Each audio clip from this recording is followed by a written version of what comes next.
all sweat with the rest. Let's go. We won't fit in a box. We don't quit, we won't stop. Ride us all to the top.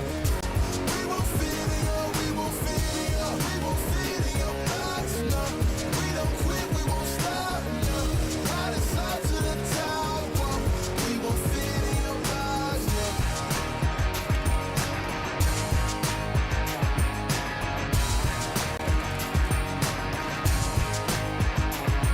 Look, I try to tell you we don't fit in your box. Why you try to box me and I got the key to unlock? I know the locksmith, optics, speak of the lots. I'm eating lobster, chopsticks, freaking the boss. You know, I'll never fit in where I go at. Ooh, boss talk like I'm Boaz. Ooh, why fit in when you know you can stand out still? They remember you more when you hand out deals. Let's go. We won't fit in your box. We don't quit, we won't stop. Ride us all to the top. We won't fit in your, we won't fit in your, we won't fit in your box. No, we don't quit, we won't stop. No, ride us all to the top. Whoa. We won't fit in your box. No, don't box me in. I do my own thing, spirit is right within. I got my own way, violent is not within. Look at the way that I do my ops again. Oh, better let me loose. You know that I got the juice. Everything I got to do, words that I speak out my mouth, I gotta move. Oh, oh, we can't fit in your box. We too cold and you know.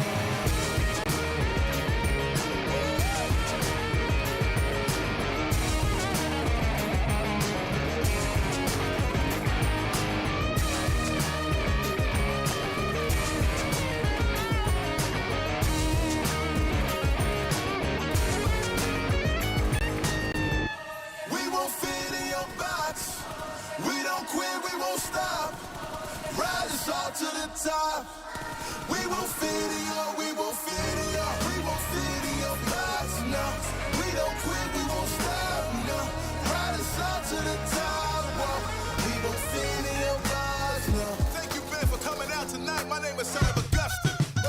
Let's go.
as a vet, but everybody know that you're a threat. With the rest, let's go. We won't fit in your box.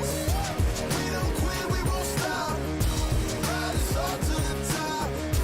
We won't fit in your, we won't fit in your, we won't fit in your box. No, we don't quit, we won't stop. No, ride us all to the top. Whoa.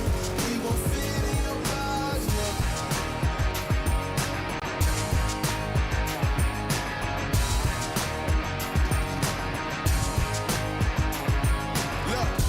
Tell you we don't fit in your box. Why you try to box me in? I got the key to unlock. I know the locksmith, optics, speak of the lots. I'm eating lobster, chopsticks, freaking the boss. You know, I'll never fit in where I go at. Ooh, boss talk like I'm Boaz. Ooh, why fit in where you know you can stand out still? They remember you more when you hand out deals. Let's go. We won't fit in your box. We don't quit, we won't stop. Ride us all to the top. We won't fit in your, we won't fit in your, we won't fit in your box. No, we don't quit, we won't stop. No, ride us all to the top. Whoa. We won't fit in your box. No. Don't box me in. I do my own thing. Spirit is right within. I got my own way. Father is loud within. Look at the way that I do my ops again. Oh, better let me loose. You know that I got the juice. Everything I got to do. Words that I speak out my mouth, I gotta move. Oh, oh, we can't fit in your box. We too cold and you know.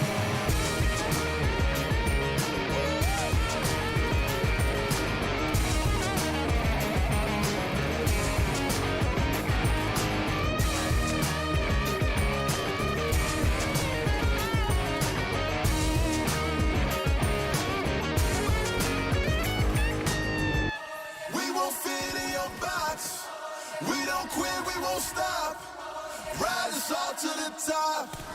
We won't fit in your, we won't fit in your, we won't fit in your box. No, we don't quit, we won't stop. No, ride us all to the top. Whoa. We won't fit in your box. No. Thank you, Ben, for coming out tonight. My name is Son of Augustine. Let's go.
Your order is here. Oh, thank you. Thank you.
for this? Are you ready for this?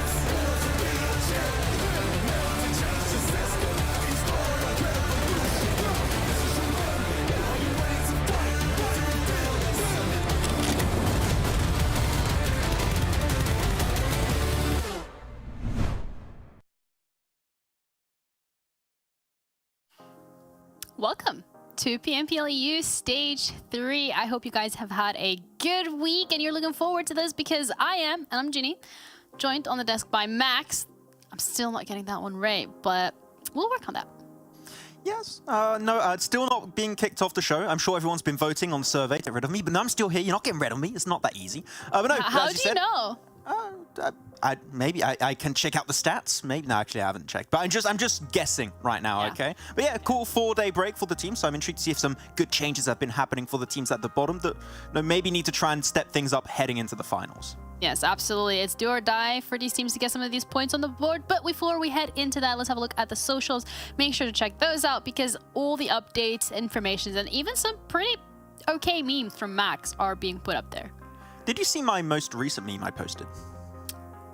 Perhaps. Okay. Do you think it was a banger? Do you think that would have changed my opinion from pretty okay to like pog? Yes, it actually took me an hour of editing, so please go check. I think it was pretty decent, please. Well, fair enough. And if that's not reason enough for you to actually follow socials, Max is also being really nice, which is something that he doesn't really tend to do very often. So he's giving away skins for free. Yes, I mean, the only reason we're giving away skins, right, so people go to the accounts and they see my memes, okay? Otherwise, there wouldn't be any skins. There wouldn't be a point. I don't know if you want to go check out and potentially win one of these cool little skins down there. Go over to Esports PUBGM EU over on Instagram and just follow the account and you'll be reached out if you have followed the account in the next few days. And keep your DMs open, otherwise you can't get the code, and that's an issue. So, yeah, because you need the code to get the skin. But you know what we would also really love to have is some feedback in terms of how you're feeling about PMPL EU, so make sure to fill out the survey. Let us know. If you want to let us know how you feel about Max, that's also okay. But please, any constructive criticism is appreciated. So let's head into the schedule for today because, as usual, we have 5 maps coming your way. A little bit different in terms of what we see from play day 3, because this time around, it's an iteration of Erangel and Miramar rather than Miramar and Sanhok. Yeah, no double Sanhok, I'm going to know. Oh, I say that every single time, but some teams are going to be pretty happy about that one, even though you don't have the heal strat anymore. So it's a lot better than it used to be in like your 2021, 2022. But Erangel and Miramar, that's going to be the bread and butter for these teams today. So if some teams are comfortable on that one, they can try and get themselves a little bit extra points on board this time around. And I'm looking at a few teams in particular, especially MADBULLS. I want to see MADBULLS maybe breaching that top 3 as we know they can do in the past. So I'm looking at MADBULLS today. I want to see what's going to go on there. Okay. Well, that's something to keep in mind because when we're looking at the overall as well, from phase 1 to as well as 3, MADBULLS are currently sitting on 2nd and they are about 44 points behind Major Pro. I'm trying to do maths on live on the fly. That is not a good idea. Yeah, I also gave up like years ago, but you'll get there, no worries. But yeah, MADBULLS, I mean, currently they're in the top 3, but I meant for phase 3, okay? Yeah. But MADBULLS, yeah, they're still up there. But right now, we already brought this point up many times. If you're looking at PMGC point system from previous years, chances are it will be a similar system. And if that does end up being the case, Major Pride have already got a really good lead for themselves going into potentially being the European representatives. But it's just one season, right? You're going to have the full season. Things might be all over the place, might have some roster changes, not too sure. But really, I'm looking at this top 3 right now, Janiro. With our expectations going at the very start of the season, I am just not surprised to see Major Pride, MADBULLS, Gladiators up there. And they're just your top 3 favorite teams. So yeah, as expected, pretty much. Yeah, Sly and Excuse Me have kind of wormed their way up into that top 8 position, which is a very great position to be in. The stage 3 has been very kind to them. They very much performed and given it their all. But when we're looking towards the bottom here, SHOCKWAVE remains that gatekeeper for Unicorns of Love to be able to push up to the 13th point and give themselves a shot at potentially Vikendi, because surprise, it is the last weekend of stage 3, which means on Sunday we have Max's like least favorite map. What do you mean? I love Vikendi. It's cool. It's a cool map. You've got a G36C. Okay, it's an amazing weapon. I love myself some Vikendi. But I'm actually happy you brought up Shockwave because in the past 2 phases, we've seen a pretty nice step up from Snoix as a solo player, which we haven't seen much of him, at least in phase 1, which is when the team was doing well. So good to see Snoix doing well. They have definitely slowed down their pace, though, entering these last two phases. So I want to see them hopefully pick up some extra momentum here, because in the finals, with their current results and placements, chances are they would be one of the few teams missing out on the finals. So we need to see some more consistency. We need to see SHOCKWAVE get to that late game just a little bit more. Yeah, they need to keep stepping it up if they want to make sure that they're able to close it out. But we're looking at the top 5 players as well, and it's going to be no surprise that Zerch is on there. Well, I mean, I was going to say, I thought you were going to say no surprises in first place. I'm like, it is pretty close between some of these players, but it is no surprise to see Zerich at least on this list, same for Effect. And it's such a really cool storyline when you have these two players being part of the same team last year, part of MADBULLS, winning the tournament, and just doing so well in the full season of 2022. Now on separate teams, they're still both performing. Zerich had a little bit of a hotter start with his team. The synergy was present from the get-go. For Effect, that wasn't really the case, but now with Nomi, with Monkey, the step-ups are looking just so good. Effect has been able to get so many elims. Like, he's got a 1.6 average elimination, which is so strong after 3 phases of this tournament. So we got our favorites that are coming in clean, but Kitsune, that's the most important one that I want to bring up on this list here, Janiro. He is an IGL. And he is on the top 5 MVP list, which you do not see that very often. He's been popping the hell off. Of course, with his team, Matic, Tixi, Meku, they've all been doing fantastic. But the fact that he's top fragger of his team as an IGL has really impressed me. And I want to see if that can continue for the foreseeable future. Yeah, we're also looking at some of the clips from the last couple of playdays, and if we're just looking at Major Pride specifically, Effect being highlighted this time around, I mean, there's a reason why he's in the top 3 of the top 5 best players this time around on PMPL. Also kind of want to highlight Shifu. I feel like that's one of the players that, because of their playstyle, they're able to get quite a couple of elims on the board for their team, but unfortunately it's not really translating into a 4-man effort. I think that we both agree on this, Jiniro, that we think Shifu is definitely one highly skilled player that could be at the top. I think they definitely had a slow start, but coming in from PMEC, right, they didn't have that much experience playing at this level in an actual PMPL lobby in Europe. So, of course, they maybe took a little bit of a hard time to transition into this lobby. And also, I think that Keep has been stepping up. So now it's not just Shifu, right? It's Shifu and Keep that tend to work really well together, a little bit like a top and action from Star Wars that's been going great so far. And I want to see if they can keep on going for the next 3 days, and hopefully they can just start off hot in the finals. Yeah, hopefully get a bit of a head start in that, but also one of the teams that did show up this time around on stage 3 that maybe has not had the best starts is Excuse Me. Specifically, this 3rd phase has been much kinder to them, and they've had much better results in comparison to how we've seen them perform in the first 2 phases. I was looking at the survival time in particular. Of course, when you survive longer in the games, your eliminations, your damage is going to go high, right? Their survival time just about 23 minutes, and we're just halfway through this phase, and they've already reached 7 podium finishes, Jiniro, which is insane. They got 9 in the 2nd phase total, which is still a really good ratio to have of podium finishes, but they're already at 7, only halfway through, showing they're highly consistent to get into that late game. So I'm not sure exactly what happened internally for the team to make these changes and iterations, but when it comes to macro and how they approach these circle changes and how they rotate around the map, it definitely seems like there's a way smoother process that's working out, maybe between communication and IGLing. But Excuse Me has been, I would say, the big surprise in the last 2 phases that stepped up and has been able to retain that consistency 2 phases onwards. Yeah, and if you want to know exactly potentially what's going on behind the scenes when it comes to Excuse Me and the things that they've been putting in place to make sure that it works out, let's hear from the interview.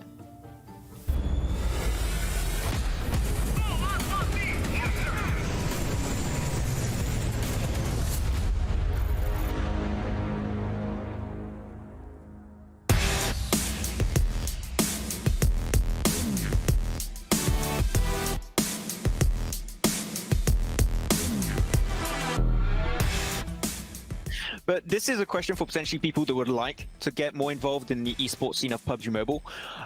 On PMPL show days, what would be your daily routine to get maybe in the mood for PMPL, and what do you do after you've played your 4 to 5 games? Before the PMPL, we take shower, we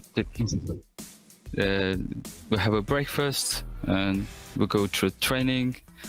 After we come to the Discord, discuss our games, discuss everything, not only games. So yeah, then we start playing the PMPL. After PMPL, we just chill, we watch the games, and yeah, the day is over. a little bit of chill time, I think, is required after you played so many matches in a day. But no, thank you very much, Beck, for this interview. But I want to give you an opportunity. What would you like to say to the people that are supporting you and Excuse Me in this PMPL season? First of all, thank you for your support.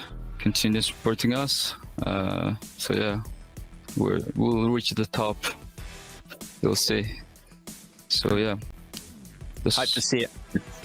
But yeah, once again, thank you for joining me on this interview, and we'll catch you next time. And best of luck for the rest of the season. Thank you. Bye bye.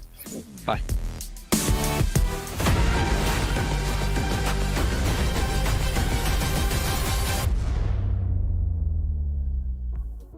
Well, Max, I guess you wishing them luck worked out. Yeah, and showers. Showers important. Showers. Hey, he said it. You got to shower, and I don't know if they were not showering before phase 2, but now they are, and they're getting wins. I don't know. Yeah. Hey, just pure speculation right here. Okay, I have to do the hard-hitting analysis. I just analyzing the interview. That's all I did. It's a very hard-hitting analysis from the interview. Just take a shower. I think it's good advice. If you haven't, make sure that you listen to the advice on broadcast today. I think that will go quite a long way. But let's have a look at the Muerte, because they started off incredibly strong. It feels like a little bit on the flip side of Excuse Me. They start off strong and then they're slowly starting to lose that momentum. Whereas for Excuse Me, it's just the complete other way around. For the Muerte in particular, I do have to give something to them for the second phase. Is that a lot of the teams that had a slow start started stepping up, and maybe they were not just able to calibrate in time and just make changes to really get used to the new changes that happened in the lobby, because a lot of teams did step up in that second phase and they had just a little bit of a rough transition. But now into this third phase, I gotta say, we've been seeing not only Malloy doing well at the start of the phase, but we were seeing Malloy do solo plays a lot during phase 2. But phase 3 is not just Malloy, because if you're looking over these 12 matches they played so far in this phase, Discrim's got 12 elims, Happy J's got 14, Malloy's got 14, Milky Way has got 14. So everyone as a collective has been just getting so many fragging potential in these matches that I gotta say, Muerte as a squad has leveled up, and especially this last Sanhok game you're gonna see the replay of was, I think, their best game so far since phase 1. And the way they just avoided all that bottleneck situation happening on the bridges, then playing the coastline while also clearing really important angles for themselves was really key for them to get that chicken dinner. And that shows to me that it seems like the communication has improved, and it seems like there's better synergy, a little bit similar to what we saw in phase 1. So yeah, I'm liking what's been happening. It seems like maybe their confidence is back, and this is a team that would rely on confidence in a lobby that's known to be super aggressive. Well, they need to get that confidence going, but we also have a video interview ready once again with the Muerte this time around to see how they've been up to.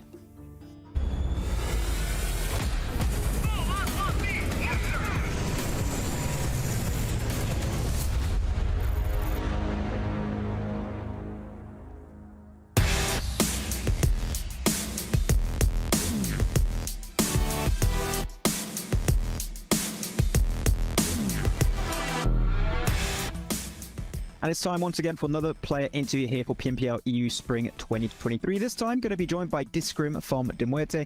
Discrim, thank you so much for joining me. And I want to ask you, because you had an amazing start this season, actually topping the tables during phase 1, just above the side of MADBULLS. How do you feel about taking such a high result in the first phase, and was that expected from you and your team? Я думаю, это просто плод долгих упорных тренировок, хорошее взаимодействие внутри команды, дисциплина, самоконтроль, коммуникация. And to have such a strong performance right out of the gates in this first phase, I would love to know, what have you and the side of Muerte been working on, and how did you prepare for the start of this season? Мы изучаем команды, с кем мы играем. Мы тренируемся на коммуникацию внутри команды, налаживаем взаимодействие и тренируемся, играемся. Right, well, talking about that synergy and that communication you've been working on, it seems like you, Discrim, with Malloy in particular, have that really strong bond, that really strong synergy in game to be one of the top, if not the top, fragging duos so far in this tournament. How has your duo of you and Malloy has come to be? На самом деле, каждый вносит огромный вклад в команду, и нет такого, что кто больше убивает, тот больше вносит импакта в команду. Это просто плод хорошей игры, малого допуска ошибок и исключительной игры на команду. И из-за этого выходит такой результат.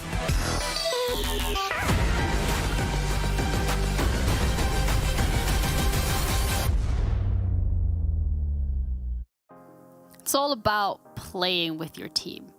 and doing well. And that is actually what we've seen teams like MADBULL and Major Pride be very good and very consistent at. So the Muerte had that consistency as well, especially phase 1. But it feels like now in phase 3, they're still looking for that identity again. Yeah, I do like also during that interview, Discrim was saying that he doesn't think that anyone's getting more eliminations than the others. If you told me that at the end of phase 1, which is when that interview was done, I would be like, I do doubt. It feels like him, Discrim, and also Malloy were just doing a lot better. But it seems like they're a lot closer to what their at least intended playstyle was, which is everyone is fragging out, everyone is putting effort in. As I said, they're all around that 12 to 14 elimination bar right now. So yeah, I'm liking what Muerte are doing. It's just we know what they can do at their peak, and we know that they can just fall off really quickly like we saw between phase 1 and phase 2, which that brings up a few question marks for me heading into the finals. As you know, they will be qualified for that, no questions asked, but how will they perform there? That's my question, and they have now 3 days to try and just solidify this current playstyle they're going with. Yeah, but it also brings the question of how the fact that other teams have had the opportunity to step up to the plate. They've definitely been working on those VOD reviews. They've coming through with new strategies, but it felt like the Muerte hasn't really had the opportunity to match that. They haven't been able to exponentially develop as quickly as the other teammates, which brings the question, how can they do that in such a short period of time? Because it's only been a couple of days since the last day of stage 3. Yeah, it's been rough, I think, especially because they have had a completely different roster going in this season. Like, these are players coming in from so many different teams all over the world, and they just got back together. So I think at the start, you're trying to build that synergy from the start. So there's multiple things they're working on, but I feel like they've been able to just improve significantly to a playstyle that suits them. So I expect this to potentially continue for them. Well, we have also looked at the teams that have the best on Erangel, because that is the map that we're going to be starting things off with. And no surprise there that Major Pride, Sly, and MADBULLS are on it. Yeah, I mean, no surprise. I'm surprised with Sly, actually. We're talking about, being a big surprise team in this tournament. Sly Europe, should I say, has also been a pretty big surprise so far, and also gave himself some decent average elims. But Gladiators, come on, like, that's almost 6 average eliminations per game on Erangel. It's your bread and butter when it comes to PUBG Mobile Esports. They're dominating on that one. It took a little bit of a slow start at the start of the season, but now everyone is popping off. Like, you've seen the Matic Classic every single time. Meku and Tixi are doing so well. Kitsune as an IGL is fragging out like it's nobody's business, so they're just going to keep on going. Yeah, this is an absolute banger of a game coming up. But first, thanks, Monster, for making it possible for us to go through all 5 maps. We're going to be heading over to our casters. I know I usually say John and Blank, but this time around, we have a surprise because it's Jack and Blank. A little bit different from John in the building today, but still start with a similar letter. So that's what it's all about. But Blank, you're always at the top of my list of names. It starts with B, mate. It's good to be back with you, bud. I appreciate it, man. You're coming here with some positive attitude. I love it. I love to see it. I've been good, yeah, man. It's nice to see you here on PUBG Mobile. We're heading over to Erangel, start things off to the day. But yeah, things are slightly different here. No John around, which is a bit of a change of pace, isn't it? But you're going to bring the thunder. It's all good. We're here. Gladiators currently at the top, 105 points, 12 matches played, looking way, way better recently, which is nice to see, honestly, because they were falling down just a little bit, Jack, but obviously, excuse me, now in second place too. Bit of a more quiet team, but still there in second place. Yeah, it was interesting as well, watching back some of the VODs from this split and seeing how it looked like in the starting portions. There was a few upsets, a couple of teams that none of us really expected, having some good runs. But it almost looks like rounding up last week was a lot more consistent. Again, Blank. So I'm interested. I'm just kind of like an agent of chaos here to see where this goes. Absolutely, you're just in for the ride right now. Western playing path here means that most of this area around the map is pretty much cut off at the moment. Getting towards those vehicles, which are kind of dotted around this region on these roadsides, will be pretty useful for a lot of these teams. I imagine that we're going to be looking at Box Compound up in this area being quite the hot spot. And I am kind of curious, and I think it is going to be a case of the guys from Gladiators dropping over towards North George. It's a bit of a change of pace, because since they started dropping down towards Ferry Pier along this area, Jackie, they started to do a lot better in their games, and I'm hoping that North George drop does still look as strong as it once did back in the past. All right, so we'll be rolling back the years somewhat. Either way, I'm excited. We'll see what the starting strategies and finishing lines will look like as our first game of the day develops. And we got a whole host of them in store as well. I'm pretty damn excited for this, bud. We actually get, like, you know, a full buffet of games, Blank. Not just the starter dish, the full buffet. And it's all you can eat. Absolutely. We've had the entree. We're going straight towards that dessert right at the end with the Vikendi on that final day of day 3, the 6th match that will be played that top 12 teams will be making their way into. We'll circle over towards that eastern side. Rough, honestly. Very, very rough. A lot of these teams dropping over towards that western edge. We'll have to move out towards eastwards. We've got a little bit of Sosnovka still in the map at the moment, so that eastern bridge passing over Novorep Noya will be pretty big focal point. But unfortunately, it doesn't matter too much. Even though this was rough, we're going to have a little bit of a rehost here as we get the players back into the lobby. And this is not happening in a while, Jackie. It's funny because you are the agent of chaos right now, bringing us straight into a rehost almost immediately. Mate, that's what I do. They brought me into the show. You know, I was like, look, it'll be fine. It'll be smooth. In reality, I actually did release a small box of gremlins into the production office. So they got us about, you know, there's at least 3 or 4 of them. I didn't really specify. Just kind of grabbed the nearest box. So I'm sure they'll track those down, reset all of the gremlins, and then get us ready for the spread that is ahead of us, Blank. Have you got like the Gremlin 2's fever here where we got the smart Gremlin, but you've just released the hacker Gremlin into the mix there, getting in all the PCs, ruining it for everyone. We don't like that. That's fine. I mean, you know, those Gremlins, hopefully they're taken care of rather quickly. That's okay. We've not fed them too much. They have been in that box for a majority of the time. It's not past midnight yet either. So it's not. Yeah, we're good. Yeah, we're pretty early in the day, actually. It's early doors. But so we'll be heading back to the game very shortly. Hopefully. We won't be here to bore you too long with our faces, as beautiful as we are. I know, I'm sorry. But again, that playing path, that circle was pretty messy. So for a lot of these teams, probably not as unhappy as we might think they would be. Yeah, no, I agree with you. I've also got a quick one for you, actually, Blank. Considering it is a rehost, I feel like, you know, similar words that start with rehost, riddles, we can tie those together. Rehost riddles? Yeah, little rehost riddle. Just a quick one before we're back in. All right. What is the most useful instrument in a mathematic teacher's toolkit?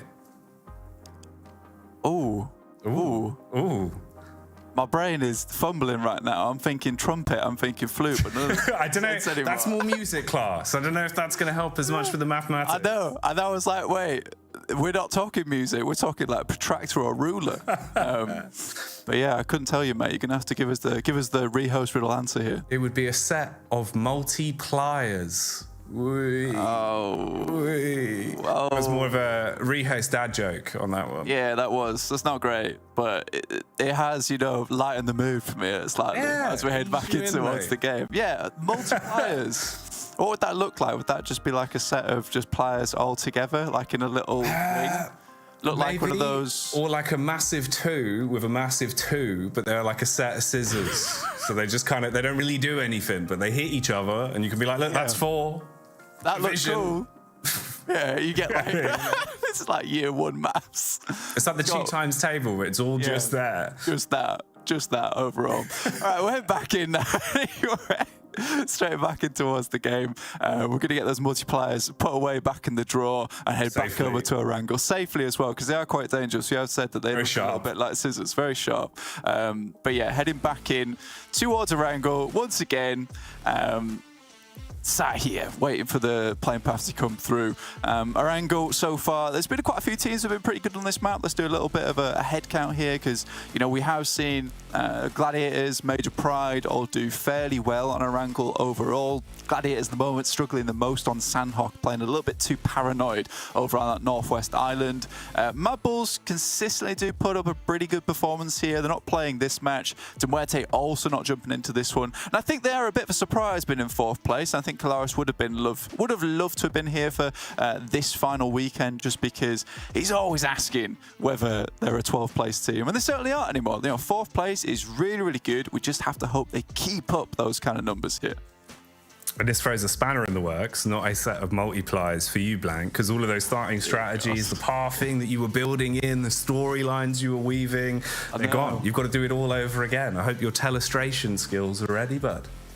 I think there will be, yeah, it's all good. We're good to go. That spanner's going to cause some slight issues, but I think it's fine. I just have to do a bit of a reset here, you know, get the eraser out and all that good stuff. But looking at this playing path, this is actually mega kind, right? This is like a stark contrast from this bad boy to this bad boy. So we're looking a little bit happier here. Obviously, most teams will be able to get exactly where they want to. I think the only real area of the map that's a bit more difficult to head up towards would be Stalber. But then again, you don't get many teams heading up towards Stalber, and if you do, they're most likely rotating from Lipovka or from Severny side, taking advantage of that Kameshki crossing over towards the top. Not many teams actually in Sosnovka. This is practically completely clear at the moment, which is a little bit odd to see for me. I imagine that maybe we'll get 1 or 2 teams heading down there, but no. With the 13 teams we're currently playing with, because we are only having 4 teams out this time around, the maximum that we'll see, majority of the middle map is taken up, so we're probably going to see some early conflicts here, Jackie. No, this looks good, man. I think for a first map opener, this actually bodes almost as if we're going to have a few big bouts in the initial portion.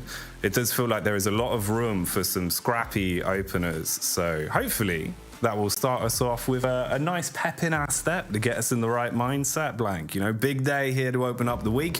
You want to come out swinging. Also, yeah, I don't know how he's alive right now, but finally gets shut down with a shotgun in the back. The Effect's going to try to do something about it, but he's effectively sent away. Unfortunate way to start off the game here for Major Pride. Considering this is the team that usually on their first game of the day, Jackie, tends to do extremely well. And, you know, this is a big change of pace here for Gladiators, because this wasn't exactly a playing path that would ruin their northern split right up towards North George. So they've actively sent down here towards these vehicles, stolen them away from Major Pride, and picked themselves up an elimination in the process. That's huge. Not only do you take away their ability to rotate fast, you can now reposition, and you got that opening first frag within, what, a matter of seconds, completely throw the potential pace of the game out of the way early on. It's a dream scenario. We were talking about the early scraps. They've definitely delivered there in the first altercation, but probably not the way you'd want it to go for Major Pride, as you've really got to sort of shuffle to rebuild off the back of this, quickly get out of there, and try and actually get a bit of scavenging on the go. Absolutely. I mean, being down to 3 players here is not ideal for Major Pride. Usually they do like to take a couple of fights for the teams that play towards Rozhok side. Currently that is Dagestan over towards that area. But more so than that, you know, for Gladiators, with the circle popping over towards the eastern area of the map, not fully over towards the east of the water, this is a bit more kind and careful. For them, it does mean this rotation down towards Box Compound, just on the northwest edge of this circle, is way easier, right? Because they've already taken out one of the major players in that region of the map in Major Pride, and they are like quite difficult to deal with at the best of times, right? So for Major Pride being down to 3 players, Gladiators being able to sail straight on through past that little island, which can be a bit of a problem, feeling a bit much more comfortable in that, knowing that the team that was usually there, that is very good at holding onto that position, is now down a player. I think Gladiators should have a good game off the back of this one. Thing is about Major Pride though, Blank, when you get an animal trapped in a corner, it's normally when they become their most ferocious, and they are good late game players. So we'll see if they can respond and recover in kind. Obviously, being down a man will always have its impact. We'll keep the animal talk going as well, as we did have the unicorns on our screen there, getting a bit of looting in, relatively uncontested. And now we can take a quick glance back as well. This was the opening fight that we had. The fight for the rock control, effectively, is what it boiled down to. And this is the way that Major Pride lost out on that opening bout. Trying to get the bonnet off, but not quite the Tokyo Drift you'd want in that one, Blank. Not really. I do love that, you know, he had the M16 out, peppering that in towards Yen, didn't do the job, pulled out the shotgun, just blasted him in the back, in the spine, and sent him flying. So unfortunately for Yen, wasn't getting away from that one. As long as he was living that one out with basically 0 HP, drifting in and out of consciousness in that but yeah, so for Gladiators, pretty decent start for themselves. But yeah, Unicorns of Love, this is a good one to talk about up in Zaki at the moment, northwest side, very much on that edge. That is unfortunate, Bolodoi.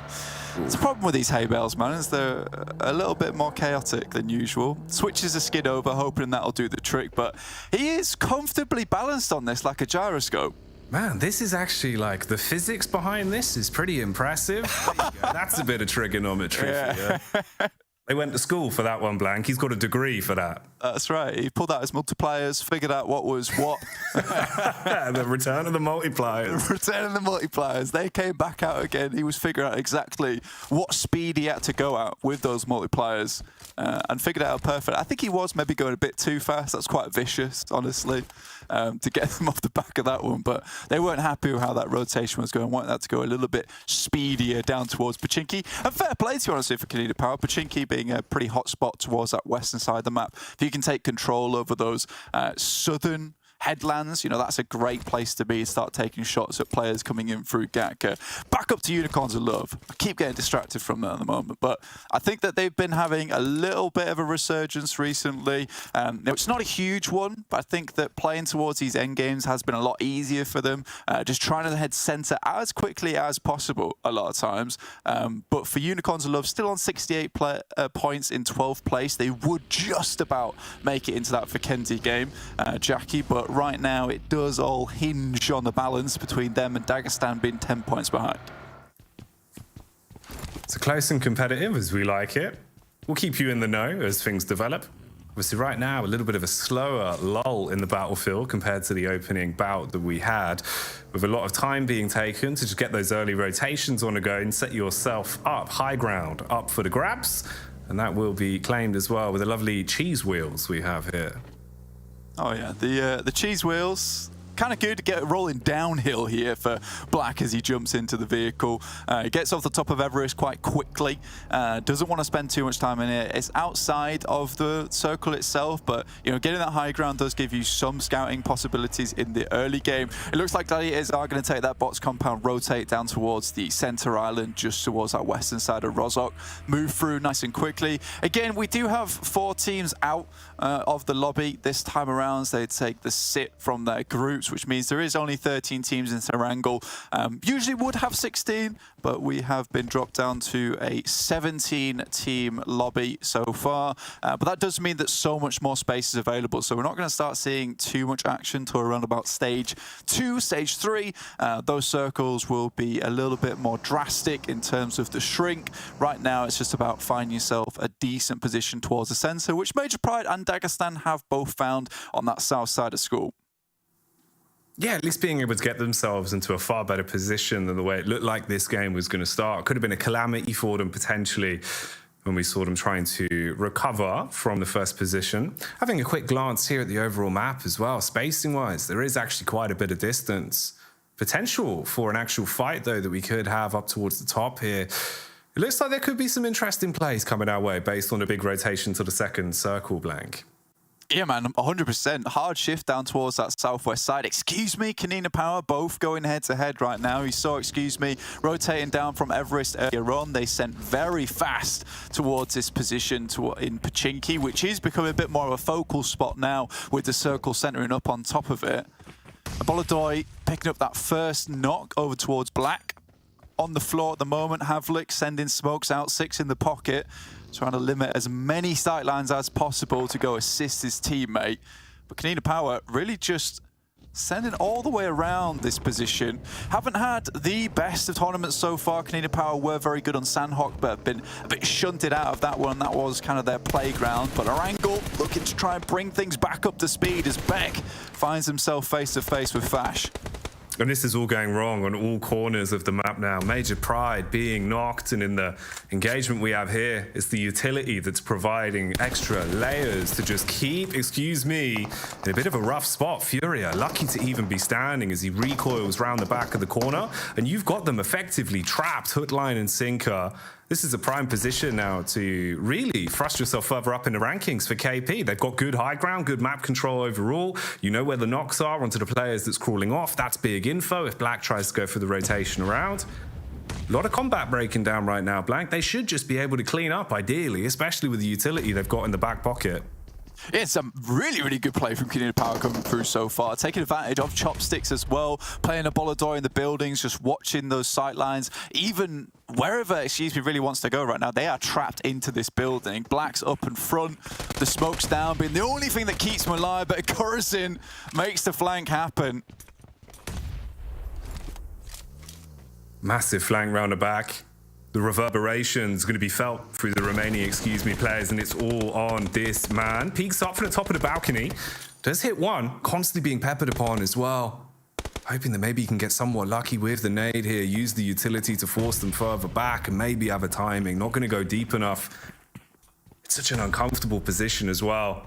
He knows he can make a maneuver, set himself up on the stairs for a little bit more of a lunge on the follow-up nade. Still not going to be able to punish onto the knocked players that are now being able to put themselves back into a good position. So KP, as awkward as this has gone in the last few moments, they've actually kept it really clean. You've been able to get out, do enough damage, and pretty much clean house against the entirety of the roster as well. It's just about getting away now. This is his only opportunity, and he could be going straight towards the Gladiators. Yeah, I mean, Gladiators have set themselves nicely towards those headshot hills as well. Havlik moves across, back into some sort of safety here. Tixi, though, realizes that now's the time to make a move out, because this circle down towards the south side is pretty brutal, honestly. Not a lot of compounds in this area. Nexus will be happy with the result that they've picked up here, moving across from Mill to Power, past Farm, down towards this little bit of a push out on the coastal side. It's a nice position to take hold nice and early on. Monkey, last player remaining for Major Pride. You mentioned it during that engagement between, and KONINA Power. They lost players left, right, and center. I'm not sure exactly who to. I think it was Dagestan. But now Nexus in a really good spot here. If the circle moves further down their way, this little bit of headland is super, super good. They even got 2 players out in the warehouses, north side, so they have places to regroup to. This is a big play from Nexus. Ooh, this could be a little bit awkward as well. Spelunking in an automobile, not normally the easiest of tasks. He's attempting to recover it, to at least keep himself moving in the right direction.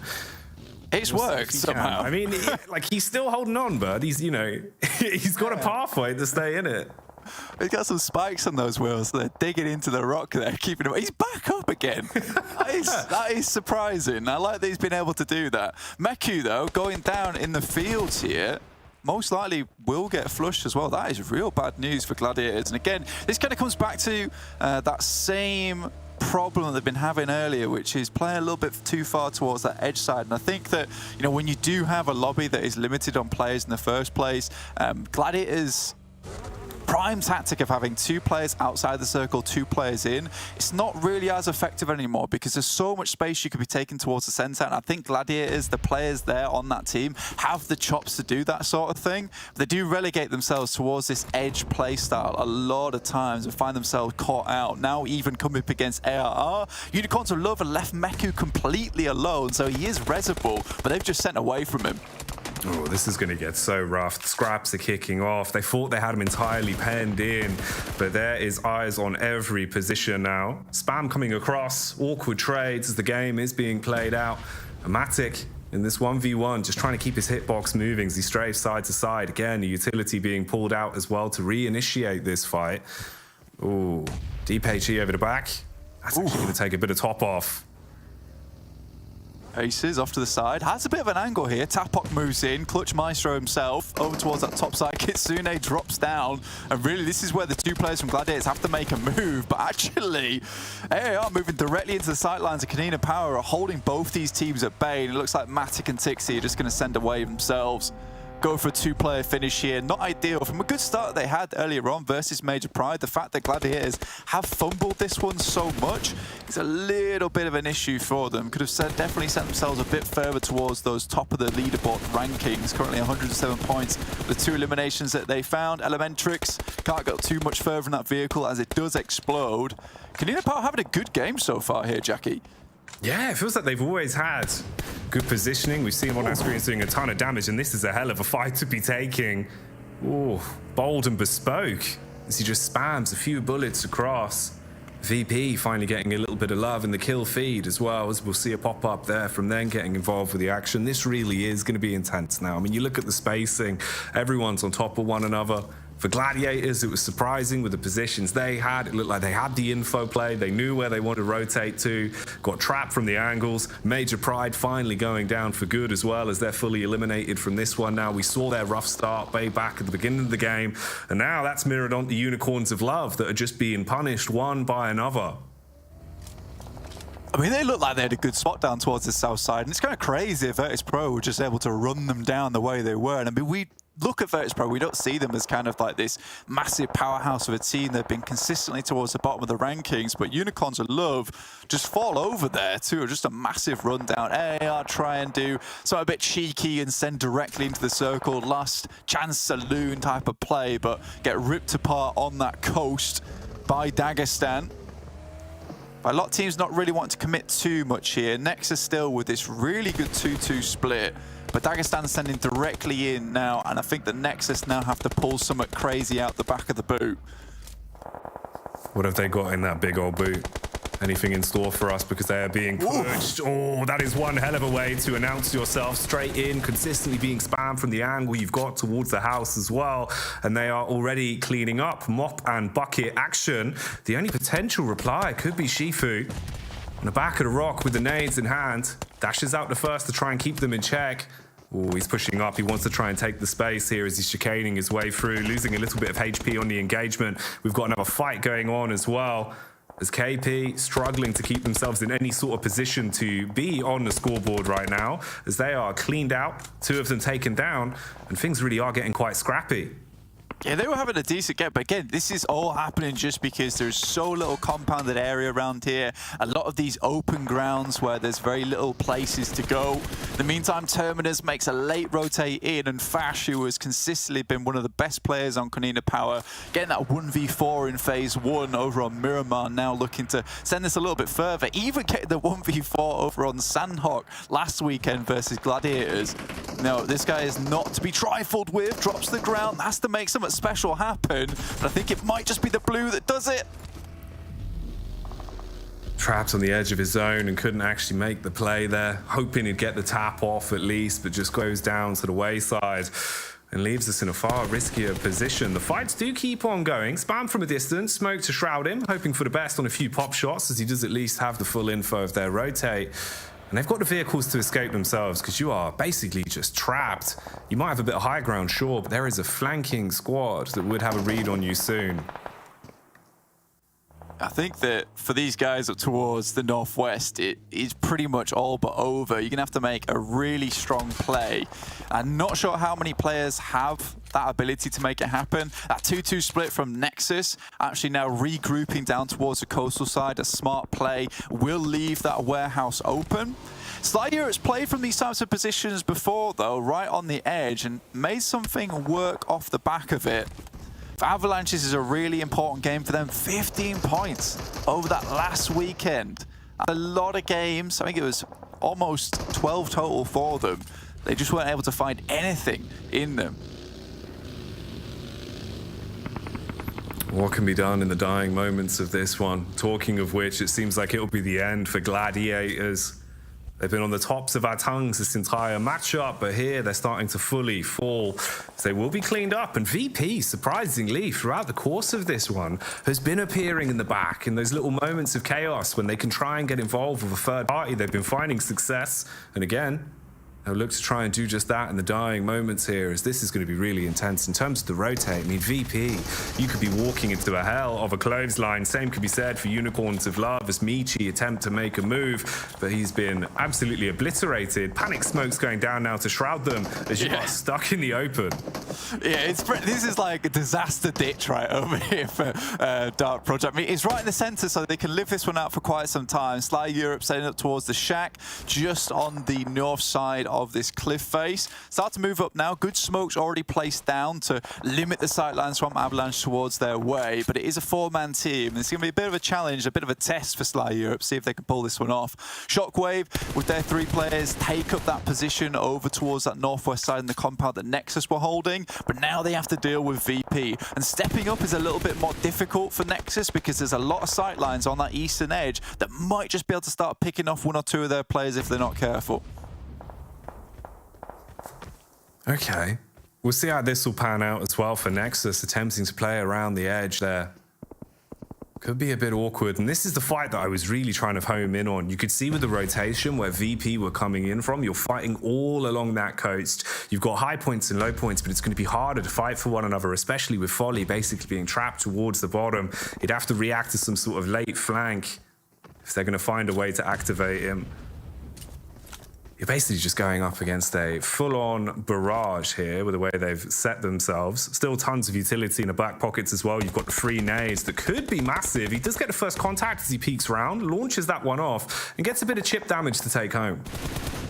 I mean, for Nexus at the moment, it is a little bit awkward in that because they're sent here quite early on. You'd hope they got a lot of looting done. Octavian there with 6 grenades in the back pocket, but can't really afford to use them all now versus VIRTUS.PRO. There's a lot more of the game still to be played out, and being with no nades over towards this coastal side really does leave you high and dry, but they have to invest them now versus VIRTUS.PRO because they've got such a good lineup on them. Nice nade over the top, and now they have to move in. Octavian set this one up really nicely. The choreography here, working well. It's been the right foot forward for a few steps. And again, the utility making all the difference. These consistent spams of grenades, blowing the early intros in from Folly. He's fumbling it. He's been able to back off at least and stay alive, but his teammates are being hard committed upon. They're able to first out on both of those down players and leave it really just on a risky maneuver. Folly tries to make his way around the back, actually hits it as well. Oh, big Papa Pumps on display with a shotgun, but it's still a rough angle he's got to fight from, and they will not give him any time.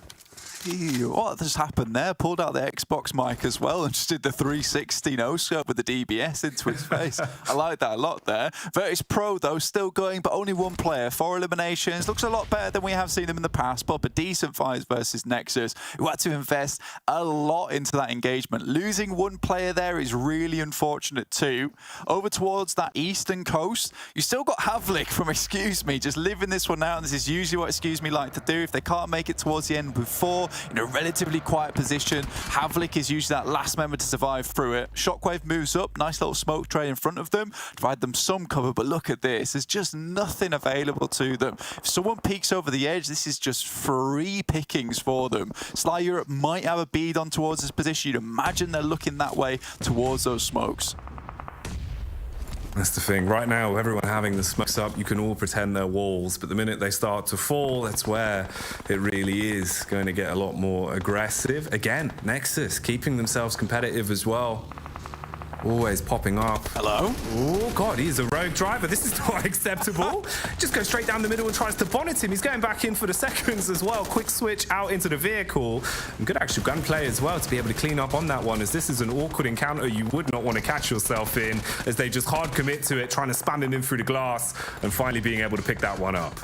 I mean, fair play to Sly Europe there. I mean, this is the team that we both predicted. I didn't expect something as crazy as this to happen. Shockwave, though, might have something to say about it, sending these nades over to the top towards that position. The closer you get here, the more rough it becomes. Snox really needs to shoot out the tires on this vehicle because you can see right underneath and slip some of those bullets towards the legs. Reflect, you know, might actually be able to crawl back towards his team, leaving Sly Europe at a 3, which would be miraculous, if anything. And it looks like they have been able to get him over there. The smoke is down. Trazen nowhere to be seen. Avalanche starts to move out just a little bit with the vehicles too that they've been able to hold on to on that eastern side. Trazen's got nothing though. Look at that. Level 1 helmet, level 2 vest, which is pretty beaten up, but no nades, no utility. And Sly Europe might just be able to play from what we called the disaster ditch earlier. They were in the hurt locker.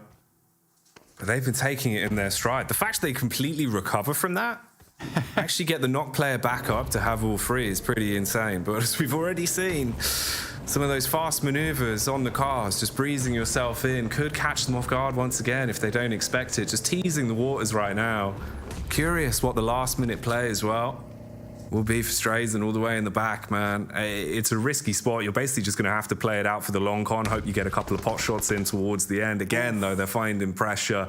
Bullets getting the connections off. The nade to force him out the smoke so the rotate's not there. And you can just keep hammering these home. They've got enough of them in the back pockets. 4 still remaining. I mean, Avalanche getting that initial knock is pretty much go time, honestly. They might want to head over directly towards that coast, towards Nexus's position. Currently at 3 players. Avalanche, I think the only team now in the lobby with 4 players still alive. And this game could be the biggest point score we've seen from Avalanche in quite some time. Alicio falls down. That is really unfortunate for them. Effectively setting up as 3 players for quite some time. P&L looks like he's been spotted too. And once again, Slayer managed to get their player back up on his feet. You wonder for how long. PNL drops down the cliff, goes down towards the play zone. This has been a real silly turn of events from Avalanche. It's all going wrong. We're talking about the choreography. Now this is turning into an absolute nightmare on the dance floor as people are still dropping. And Avalanche, it really has just been that. They have gone to such high heights, but it's all started to crumble. NEXUS still trying to keep themselves in the middle of this tussle as well. Little spam across, chip damage to soften them up. Good read. The information's been passed over. They know there's a low player. Could the grenade be on point? Slightly too far off there on the chuck would have been absolutely devastating. Could potentially just fully taken Avalanche out of commission on this one. And you're not really set up to play for one another. They can get the res player back up at least. But this is just awkward in terms of the setup we've got across the board. It really is who dares to go for the contact now. And you think about the lone man from VP that's been lurking in the back this whole time. He's still just there, waiting for his opportunity. Alicio tries to get back up again, but Octavian spots onto that one. Sly Europe usually very good at trying to control these end games. Trazen really is that problematic member from that team, but 11 eliminations so far right now for Nexus is really huge. They've been stepping up their performance throughout this phase 3, looking at 4th place right now, 90 points, not that far behind the front pack of members towards 1st, 2nd and 3rd place. But Sly Europe looking to still put in some more of that damage. Looks like Reflect understands there's still a player out that way, just sending those shots in, looking for those hit markers. It's been good recovery for them each time. They've never quite been out of the danger zone. Any view here of how the Nexus lads are playing this one as well in terms of the setup? 3 players alive for that squad, one of the only teams that do still have 3 players in commission here into this end circle. Relatively split up, and this is where it could also go somewhat wrong. Strazen's been able to keep himself hidden away for so long, just lurking in the back. With that next circle coming in, you're going to have to move up, and he should probably be spotted from the right-hand side on the push. Yeah, I think Reflect's making a pretty cool play here. Sits in the vehicle to get that high ground advantage. Just have a quick peek over the top as much as he can. See if he could spot Trazen crawling his way. I think he has an inkling of where he is. If they can get rid of Trazen, the game becomes a lot easier. But it's this tiny little lip on the side here of Trazen that's keeping him up and alive. But Reflect, he knows. He's just waiting, finds the bullets, gets the hit markers, and Trazen's done for. Now Sly Europe right on the edge of this circle as well. Have a lot of control, but he's spotted on the approach as Nexus moves across. The instant trade. And finally, Folly from VP being found as well. So we're down to just 4 squads remaining here already. A couple of knocks coming through. Ooh, hello. Setting himself up with a Molotov over the top. That's close. Actually was pretty tight. I mean, it sent him scattering slightly further back as well to at least play the angle. Surely Octavian doesn't have the read from this. Man looks like he actually wants to go over the top of the rocks and try and take a peek. And Havlik, a name that we haven't mentioned in quite some time since his entire squad was taken out of commission at what felt like the 2nd circle. He's still just been lurking. He's keeping himself in play. Bit of a glimpse there as well. We can just see the top of the Avalanche players. Jay hits the deck. Last circle now, this will close until the entirety of the map is now enveloped. But for Sly Europe, this is the worst thing possible for them. I don't know how much more utility they still have left on board. 5 nades for Doran. He's the one been saving them up for this final moment. Send the nades over the top, maybe a little bit early, but gets the damage done. That one smoke is being so effective right now for Sly Europe. Just need to get a little bit closer as this game plays out. CJ gets some good shots. Doran's down. I think that might be it there for Sly Europe. The constant barrage raining down on top of them. The nades have done the job. And the weapons will finish off the last few. Sly going down at the end there as they're eliminated 4th into this one. Had a good runs, but the innings weren't there when it mattered most. Avalanche, can they actually clutch onto this? A 1 versus 3 engagement spamming across, but taken out of commission. And it's all down. The Havlik, the Lone Ranger, will finally be spotted out as Nexus pick that one up and walk away with a winner-winner chicken dinner with their bellies nice and full on that one blank. Yeah, really nice game there from them, honestly. Fielding EXO as well, to be honest, which I quite like to see. He's been performing really, really well for them. But Octavian also in the team doing some really, really good work. Overall, I think that was a very, very good match. I think that's personally my favourite roster coming through from Nex. I think that's EXO, Octavian, Kapahala and Doran, which is a really, really nice roster. I think Kebe's been a little bit underperforming for that team, still does fairly well. But right now, I think Nexus is on track for a very, very good Phase 3. That was a massive elimination game. Yeah, a lot of fragging, a lot of highs and lows throughout the course of that one. I think an exciting way to ease us into the day, Blank. So I'm excited to see how this develops the longer we go on. But for right now, the one thing I want more than anything is to have more of Maxman's face on my screen. So let's get back over to the analyst desk. Well, I agree. Jack, you know, wow, okay, Well, yes, this- I think he has filled out the survey, and that is the #1 request that we're getting. More Maxman on your screen. But you know, that was a pretty good game from what we've seen. I think the first thing I want to highlight is Avalanche, because they finished on 3rd, and Max, we have lost all hopes, dreams, and faith in them last week. And the thing is, okay, 10 points, fantastic. From Amazing. Avalanche. They need it if they want to be able to push themselves in that top 16 to go to the finals. One game's not going to cut it, okay? We haven't seen any consistency from this team. When they get themselves a good game, they don't back it up. So I want to see hopefully some more results, some more points coming their way. But 26 points to open up the day here, Janiro. They had a great position. I was a little bit skeptical about their 2-2 split for the longest time, having 2 players in the warehouse, 2 players on the cliffside south. And I feel like they maybe took a little bit too long to regroup, but they got actually 2 angles that allowed them to deny a push from Dagestan. So it actually ended up working out, and then they regrouped and it just had so many nades to play with that they just could obliterate anyone that just got remotely close. So strong game from Nexus. I'm impressed. Absolutely, but when we're looking at the likes of Major Pride, this is actually one of their least consistent games. They have not had a single point on the board, whether that's from a limbs, whether that is from placement. It feels like Major Pride this time around they just got taken out too quickly. Yeah, I mean, Yen got caught out, unfortunately, trying to defend that. And I was surprised. I was like, is Effect trying to save his teammate without a gun? Just in a car, he tried to pick him up. I wasn't sure what was working out there. But respectable attempt, you know what? I'll get, if this was an anime, it would have worked out, okay? But unfortunately, real life doesn't quite pan out that way. So I do respect it, but losing Yen early is unfortunate. And it would have been such a good game for Major Pride too, because I believe Monkey on phase 3 or 4 was dead center in the best position of the circle at the time. If they had 4 players in that position, chances are now we'd be looking at a Major Pride chicken dinner. But losing players early does that to a man. So yeah, that sucks. Well, maybe it's not the matter of them winning this game. This is just the beginning of the villain arc. This is the comeback story. Those are pretty popular too.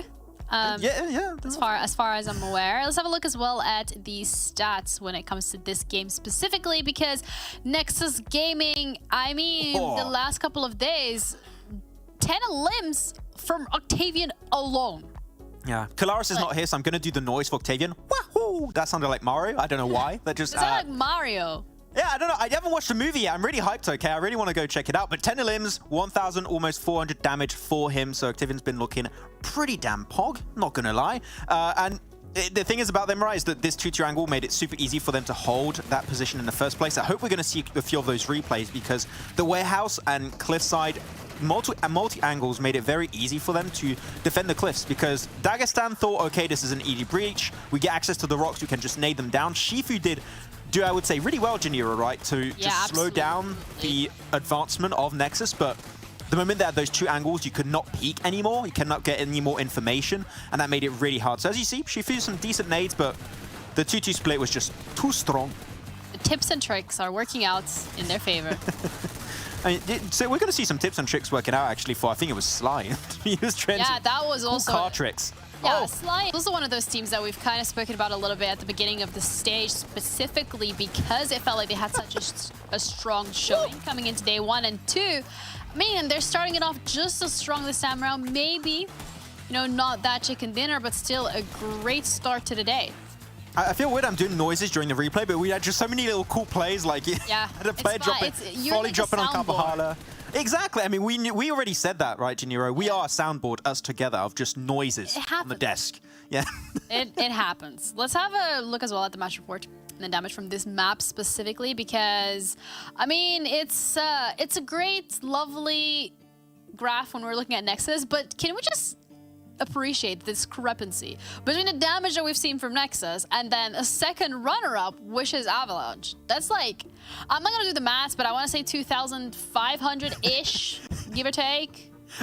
Your first button on your soundboard is going to be, I'm not going to do the math. Yeah, that's my new line. That's the new line coming That's a in. new line. New update, Janiro 2.0. 16 limbs. They took half the lobby out by themselves. I don't think that's the math is correct, but It's fine, we're gonna pretend like it is. But it really was, especially when you have the center position like that. The thing is, this area, when a circle ends there, it's all about those dips, there's little ridge lines, and also that warehouse position. If you have those, you're going to be able to shut down a lot of the teams trying to rotate in a better position, and if they try and crash you, chances are you're going to see it a mile ahead of time. So really good play from them, and you saw it even a team like Sly, which is good to still see some points coming in from Sly. And excuse me, the moment they had to just crawl through that open terrain, if you're not on the south at that point, like Avalanche, like Nexus, you're not getting anything done that game. So it was a good game from Sly, but the circle shift had a different idea in mind for them. But that's okay. It also tests out the utility usage at that point. No smokes to give yourself that cover to be able to crawl through, and it just puts you in a little bit of an awkward position. But that's okay, because we have another map coming up, and that is Miramar. And that Miramar historically also has a couple of teams that very much excel, Nexus being one of them. So it's going to be interesting to see how that's going to be playing out. But Major Pride, the Muerte, Gladiators, and MADBULLS are also a very well-performing teams on this map specifically. And you said it yourself earlier today, Max, you're keeping your eyes on MADBULLS, which brings the question, is this the map where they're gonna like blow you away? I would say maybe. I'll predict them if they're in a good position. I mean, we know what this team can do. We saw also De Muerte's stats that were actually pretty good, so they can maybe just keep getting those points in on this third phase. And the thing is, Major Pride also could get it, but are they the new villains, as you said? Like, are we having the villain arc from them? I don't know. Is that? That could be just today, because you know, the way that their game started. But you know, we all love a good storyline, don't we? No, but that was very nice from Effector trying to save his teammate. I don't know why the villains. I don't know why you have to do that to them. Like, they're a cool team. I like them. They're cool blokes. I like them too, but like the villain, like the good way, you know, like the anti-hero. Anyway, what? The storylines continue, but also sort of the climbing of these teams in the overall rankings when it comes to the amount of points that they have accumulated this phase so far. Excuse me sitting on the top, but there is such a small difference between these teams. One game, a couple of limbs in one game, a podium finish, a chicken dinner could mean a difference between being 8th, like Dark Project, and being 1st, like, excuse me. Yeah, and I'm going to say the teams that you're looking on this first page that are really going to be loving to get those bonus points. You're looking at your Dark Project, your De Muertes, your Sly Europes, and also your Nexus that had a little bit of a weaker phase too. Like, they're going to be stoked if they could get a ton of bonus points heading into the finals, because we've seen this happen multiple times in the past, that those bonus points can make a pretty big difference. It can come down to a single point in those finals. So every team on the first page here are going to be stoked to get all of that good head start points in the finals. Yeah, and that is without even taking into consideration the fact that top 12 teams are going to be heading to Vikendi. You know, Corners of Love at this point in time are looking to be contenders for that. And Max, we do love it when teams have that ability to get some extra points, extra challenges. We always do love a Vikendi. Well, it's a good time. It's a good time indeed. But you guys are going to have another good time on Miramar with our casters, Blank and Jack.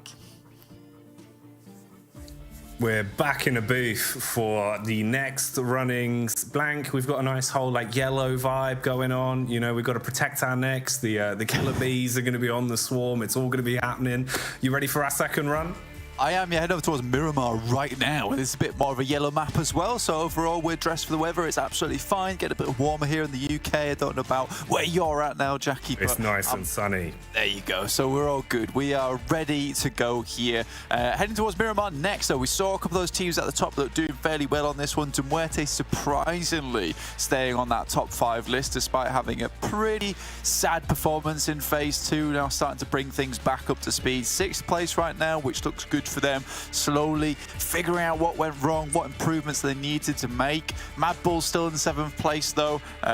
Not nearly as strong as they used to be, Jackie, at all. And I think that what we're looking for right now is a bit more of a strong performance from MADBULLS overall. But Sly Europe still I think that they're consistently around about 4th to 5th place at the moment, which is decent. Staying around there is, you know, a feat in of itself. But for Nexus, what a turn of events for them. 26 eliminations total for Octavian, taking that #1 spot for eliminations here in Phase 3. And not only that, also the highest damage.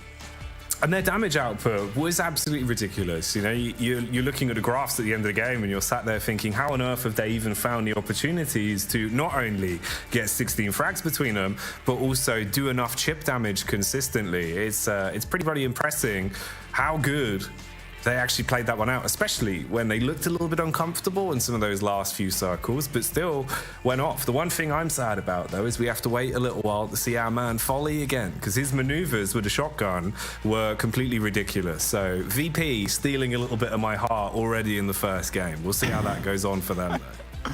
I don't know how long that's going to go on for. I mean, not playing in this map, sadly, like you say, we'll have to wait a little while before we were able to spot him again. But honestly, VP, they just have some games, and I think you got a bit of false confidence in them there, honestly, mate. dude, that kind of is the heart of enjoying VP in any esport. Sometimes they just have those games where you're like, you know what, today's the day I'm a VP fan. Yeah, but unfortunately, I don't know.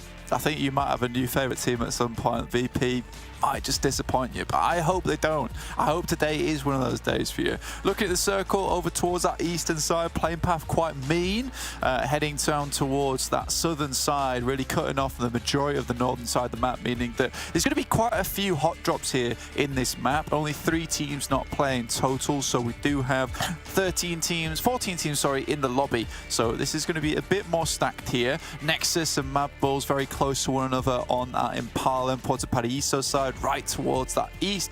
But we've already got the majority of the circle nice and full at the moment, which means that most of those players off towards that western side, I'm looking at Muerte and Monte Nuevo, as well as Valdemar with Excuse Me.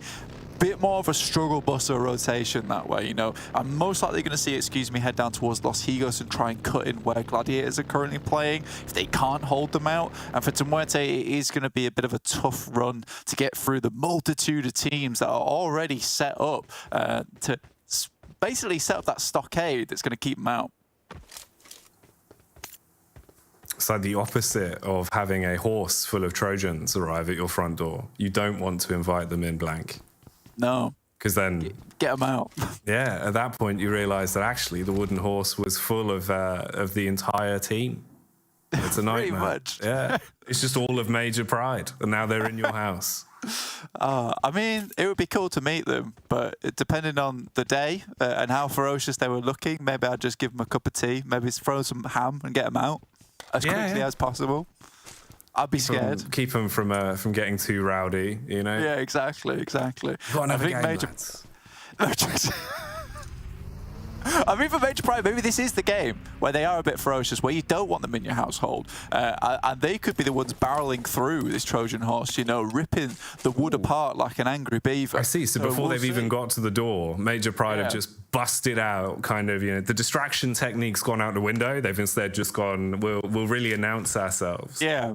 We are Major Pride, and we are here. I mean, this is second game right now. They've had that little bit of a lackluster performance on that first one, and I think they probably want to bring things back up to speed. I don't think they're a team that's used to being out of the top 3, currently sat in 4th place. And Excuse Me is the real big surprise, up in first place, 108 points. And again, we were talking about this last weekend, Jackie, saying that, you know, Excuse Me looking a lot more like a team that's trying to take control of those end games. They still have those very quiet finishes where it doesn't really feel like they did anything and the chicken dinner came to them, but again, that's tactical in of itself. But it is starting to look more and more like they're trying to pick up more of those eliminations in that end game, set up a bit more of a chokehold over those teams. So I'm hoping to see that more here on Miramar, because that's where we first started to see glimpses of it on that last weekend.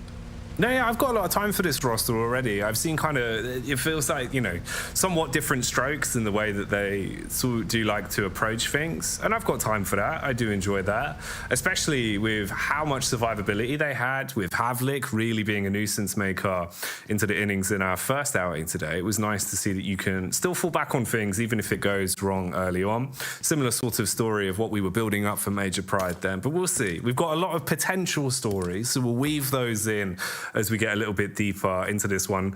Nothing to report on the Western Front right now, all keeping themselves relatively close to home. Just a bit of looting going on.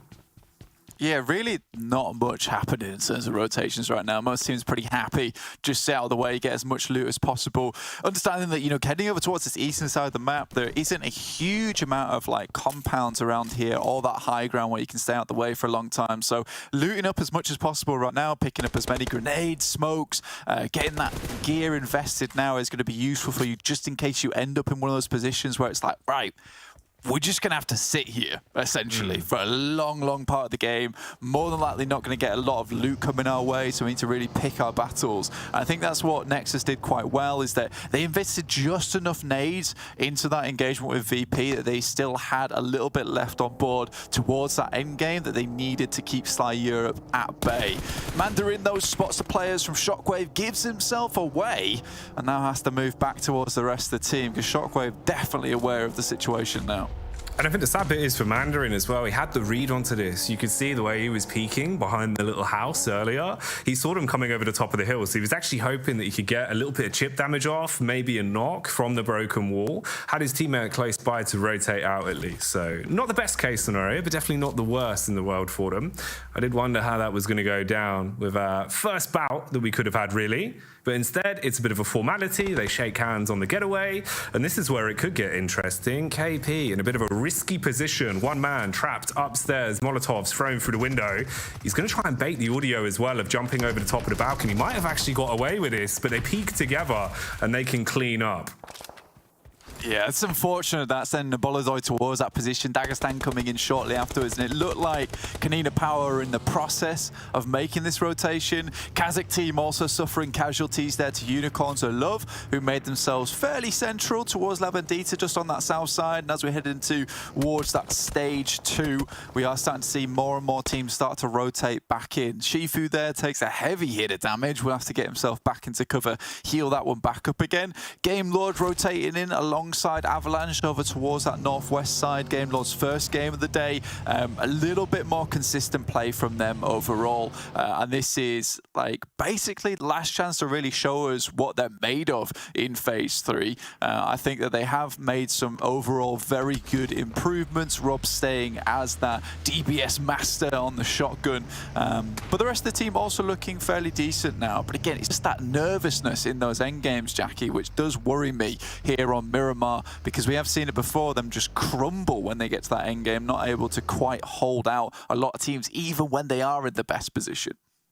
And that's the rough part, because PUBG Mobile is confidence. If you don't have confidence, you've already lost in a lot of those fights. So always got to be able to earn your keep and be handy with the steal in those sort of moments when the pressure really is on. It's just so closely grouped here as well. It feels like in terms of the rotation points, there's going to be contact all across this front. I'm thinking as well, man, like some of these rotations you've got going on now, especially for Gladiators as well, as they're trying to get out of dodge, at least can actually pick themselves up a little bit of speed with the wheels on hand so they can rotate out. It's looking a little bit scary from the map, but it's okay for now. We'll keep with it and see that the 3 remaining members of KP as well have been able to regroup and get away after they were caught isolated with just a Lone Ranger taking out a commission a little bit before. Always good to have our eyes on Sly as well, man. They were another team that did kind of impress me the more we saw them from the first map. So I'm curious to see what they'll have in store for us the longer this goes on. Contact back onto Beast as well for Unicorns of Love there. So he's trying to group up with the rest of the pack, and this is turning into a bit of a Mad Max style getaway with all of the vehicles in hot pursuit. Yeah, really just have to make the pit stop here, send up towards a compound that maybe necessarily they didn't want to take in the first place. Luckily, a Gorison's taken down, but that's by Major Pride off in the distance, who can capitalize off the back of this engagement. Unicorns of Love and KONINA Power both down to 3 players. And if Major Pride towards this central area, just towards that western side of La Bandita, can clear out both these teams, goodness me, they have a huge, massive space around them just for so many activities. So I think for Major Pride, they're looking to set themselves up a nice little double bed bug for themselves over in this area. Weighted blanket on hand to be cozy whilst you wait. But it is good, I think geometry-wise as well, it plays into their favour an awful lot with the way that they've been able to establish themselves such a good compound to play off. So Major Pride, I mean, potentially could actually be major players late game into this one. Yeah, really, really nice little rotation from them as well. Didn't set themselves up too far into Los Leones, just on the outer skirts of it on that northwest side, which meant that they could break out every which way. So it's a very, very nice little bit of macro for themselves. Muerte going up against Gladiators, who had a really rough run of it. And you brought it up earlier, they'd made their rotation down towards Impala way. But obviously that was in approach of where the next circle would go. And again, then it moves up towards that northwest side and a really big hard shift. And Gladiators, the only option is to backtrack back through Los Leones, and by that time, Muerte, who was most likely going to struggle from Monte Nuevo, suddenly have a lot of room to play around with, and Gladiators get sent back there, and now on that awkward edge down towards that south side, Muerte can start to play this one out from relative safety. They've got so much space in this western third of the map just to do whatever the hell they want, essentially. You can set up shop, try and play around it. Sly have sniffed out the location for Avalanche as well. The 3 players that are still kicking for now. Going to hold off on using the utility, and they've actually got good map control. Look at the way they've spread themselves out. 3 different players on the high ground. So you've got the elevated peaks. If they do try and rotate out, they'll get contact onto Avalanche, and then one of them can take the fight. They can play off of one another. So it's kind of keeping them penned in here. They really do have to make the first move, especially not really having too much of an elevated face to work off with the building they're in. Could be a bit of a sticky situation. Yeah, Miramar, always a pretty tough spot to play around, especially with La Bandita down towards that south side. You kind of cut off a lot of the map there. That circle you're seeing on the right side of your screen, I was going to say east side of your screen. I'm so used to looking at maps these days, man. It's crazy. But yeah, that circle. Exactly. It doesn't always benefit us. But yeah, that crater is kind of unplayable. It's a last-ditch type of play to make that you don't really have anywhere else to go, but you just have no sightlines outside that place. So the information gathering is just basically nil. Minas Generales, kind of an awkward place to play around as well, but Sly Europe, like I said, have set themselves up very nicely. Excuse me. Crest this ridge, looking over towards Dagestan, already have players in the building. I wondered how this would go. Excuse me, in a raw firefight here, rather than playing for the late game. I mean, Havlik's position was absolutely prime. As he popped up, he had utility pulled out, engages with it, then gets the read and wanted to commit to try and find the kill. Just a bit of chip damage. But this has turned from, excuse me, looking like they're fighting to defend, to where now they're the ones controlling the tempo of the play. And you've got the whole Dagestan roster basically just trapped, attempting to play around one another and back off. They at least had time to get the heals in as well. And again, Furia going for the rotation this time. Havlik also coming in through the back door. If they time this right on the peak, could be an opportunity to actually get an opening kill for free. You've actually just seen one jump out the window, but the nades were primed. They let them rip, blow Furia out of commission, and now this flips back on its head once again. They're even going to attempt to try and first onto that and completely remove him. There's a nice smoke on the right side as well that prevents anyone from peeking that one down, which is the play that Havlik and Black were going for in the first place, and now have to retreat backwards. So Dagestan allow, excuse me, a little bit of room to get a bit too confident, take down one of their players, and now can really reclaim this compound for themselves. This is down towards that southeast side, a really, really important compound, in fact, towards that fielded area of the map. But look at that, Fleeke started to chime in from MADBULLS, take shots down towards them. This is over towards that edge of the crater itself. And, you know, if MADBULLS can clear out this area, this is a really big third party waiting to happen for MADBULLS. The circle heads down towards that southeast side. They have a real good chance of clearing a huge amount of room for themselves. Depends on the timing of these engagements, though. As excuse me, they're trying to up the pace. They find a first, as they will take down the man on the stairs. Quick trades back, though, as Dagestan are not going down easily. Putting up a good fight. Havlik on the getaway, wants to pop the heel so that he can stay in commission for this one as well. So they do trade off. Nade hacked out through the door as well. Shifu on the angle, at least able to get the heal in for now. And this is just so damn scrappy. One after another, they're being able to re-engage. Blows the doors off. Shifu want to push. He'll be taken down, knocked to his knees, and it is looking rough. One man standing, very low on HP. Zardia able to push back, wants to get the heal in at least first onto the players that were knocked upstairs. But this has just basically left them in a 1v1. I mean, Zadira is doing a great job to keep himself up here. DBS is the real important thing. With Havlik being so low here, has to get a first aid off, otherwise he will just go down to a single shot from the DBS, blow him out of the water. Havlik is going to threaten the res, as is Adira. This is both decent plays. Havlik sends a nade over that way. Or a Molotov, in fact. Actually knocks Limbo Boom once again. What an awkward turn of events for them. Zadira gets back up the stairs, looking for a double res on this situation. Fleek still looking down towards his spot, though. Can send those bullets through the windows. So both these teams have to be really careful with how they're playing. Havlik. He goes for the wide rotation again, but as he peeks into it, primed on the angle, the shotty will rip and leave him down. Now fully taken out of commission. They've had so many chances, excuse me. It feels like they're rolling the dice again and again. When are they going to get the nat 20 that they hope for? Not here. Oh, that is disgusting. As excuse me, go flying out of the server, eliminated in 14th place there.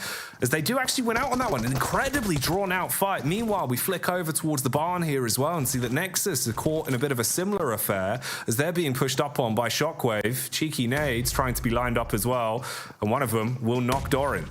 Oh my goodness me, Shockwave with a big triple there. Snowix drops down and basically pulls out the weapon and just mows down any player underneath. Kapahala most likely to fall. Fourth as well. Snowix pretty much pulling off a perfect 1v4 there. Trazen kill steals that last remaining member. Snowix is not going to be happy about that one. But Shockwave essentially cleared themselves out. A nice position over towards this northeastern side versus Nexus and able to do anything versus them. Right now, KASIK team have a nice spot towards that northeast side of Minas General of the crater and Labadita. But Sly Europe haven't really moved too much here, Jack. You were talking about them earlier, but they're sticking on this position on that north side. But any way these teams go, there's not really any central focal point at the moment. No, I think it's interesting. Kind of the way this is being set up now, for me, it's Sly, Gladiators, and also potentially even Major Pride in terms of the way they've been able to set themselves up to play for a bit of a late game maneuver. They've still got all their utility. They haven't really been tested too heavily. And even when they've had a bit of a chance to maybe go in for a third party on these elongated fights, they've played it safer. Here, Gladiators have contact as well. So they've now spotted out the balls. They know where the horns are. And they've got a big red flag that they're going to be waving potentially here to try and bait them out. The utility could be absolutely gargantuan as well. The vehicle could suffer some serious bodywork if that one lands. Have to get that one back into the garage pretty ASAP. It's scratched up nastily. KASIK team still looking out towards Shockwave. We have to make a pretty desperate rush across this road, and there's really nowhere to go. It's going to be disastrous for them. Maybe have to send further down towards that south side, even towards perhaps Dagestan. And now we get a real donut of a circle here. You know, actually, I was saying earlier that Labadita pretty much unplayable, but KONINA Power throwing a bone here towards the center, as they might just have picked themselves up one of the best compounds within the circle. This continues to center up towards that area. No one plays this position, and KONINA Power was forced into it early by an unfortunate turn of events. They do only have 3 players, but again, like you said before, there is that team in Major Pride lurking on that outer edge, and they can move in the night. I know it's daytime right now, but you have to work with me here. They can move in and maybe just go for that daylight robbery. Imagine the daylight nighttime robbery. That's right. It's a solar eclipse blank. I thought I'd confuse everyone really quick. Mercury's in retrograde, but who will slay? That's the big question. Ooh, contact again here. Happy. He's going to be happy to at least have had the read there on the Sly. As they're repositioning again, just tussling further back and trying to get to a bit of a better spot. Avalanche could also come into a bit of a factor here, as they've kind of spread themselves somewhat thin, playing in a bit of a buddy system with one further ahead to scout further down. And this was the replay from that disgusting nade onto Nexus, man. That was ridiculous. You could see him trying to eye it up. The second he saw the gap on the stairway, just launches it through. And it seems like Happy in the meantime as well actually was able to hard commit onto that and pick up a frag from it. So they can now rotate further up, feeling confident you've at least thinned the numbers for Sly. Yeah, Mandarin and Tenshik moving up first. The sheep are left behind. Pretty sad. Some serious airtime on these lads too as they make it into the crater itself. Muerte moves up, takes a heavy hit. This is from Game Lord. It's been waiting in the wings. They do take one knock in Victor, but Navarro still sending the bullets inwards. Rob's up front side, but the AUG will do the work. Ooh, peppering towards the feet consistently. as Game Lord looked to try and pick up the pieces of what's already happened here.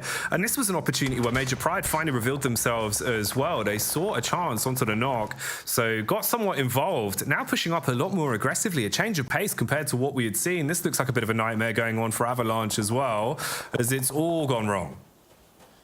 Yeah, Alicia nades himself somehow. I think that's gone terribly, terribly bad. As Avalanche drop down and out of this match. Now left with a couple of teams still running strong at the moment. Gladiators are 3 players still up and kicking down towards that southwest side, really showing their durability, able to make it through this game. In the meantime, the Sheeper does go down. He knew that he was left behind, that there was nothing left for him. Okay. A little bit of a lull for a second then to get the heals in to reset yourself. As this is a bit of a nightmare, the way some of these fights have gone. I mean, in terms of the map control as well and the rotate here, you're somewhat broken off. And Game Lord have been looking on one. They're starting to really be aware of these situations and hit their shots as well. That's been the difference maker. We had the quick rotate, we're happy. Milky Way were just completely cut off, unable to do anything. The second they found a contact, it was a quick trade game being played out by Game Lord. And they're sticking together as a unit as well. Just playing the Wolfpack out here could have the advantage in a few of these engagements.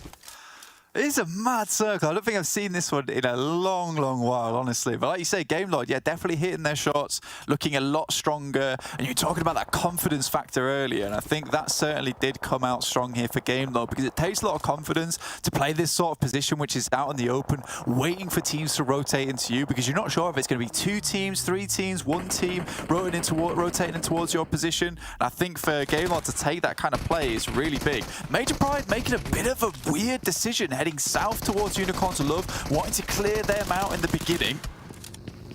Oh man. Is this an eyes bigger than the belly situation for the Lions right now as the Unicorns are fighting back? They're using that horn to stab their way into this encounter. Has this all gone wrong for Major Pride? I mean, you're in a really risky spot. They tried to clear the angle and the closed door peek, and that's Game Lord to get involved with the pickup. Unicorns of Love being removed from the equation, but this does not make it any easier for Major Pride. They've now got to completely reset, get the heels off, and try and get themselves back together, knowing they're being pushed upon. Oh God, outside circle as well. I was talking about these late rotates, and this nade could be the ending.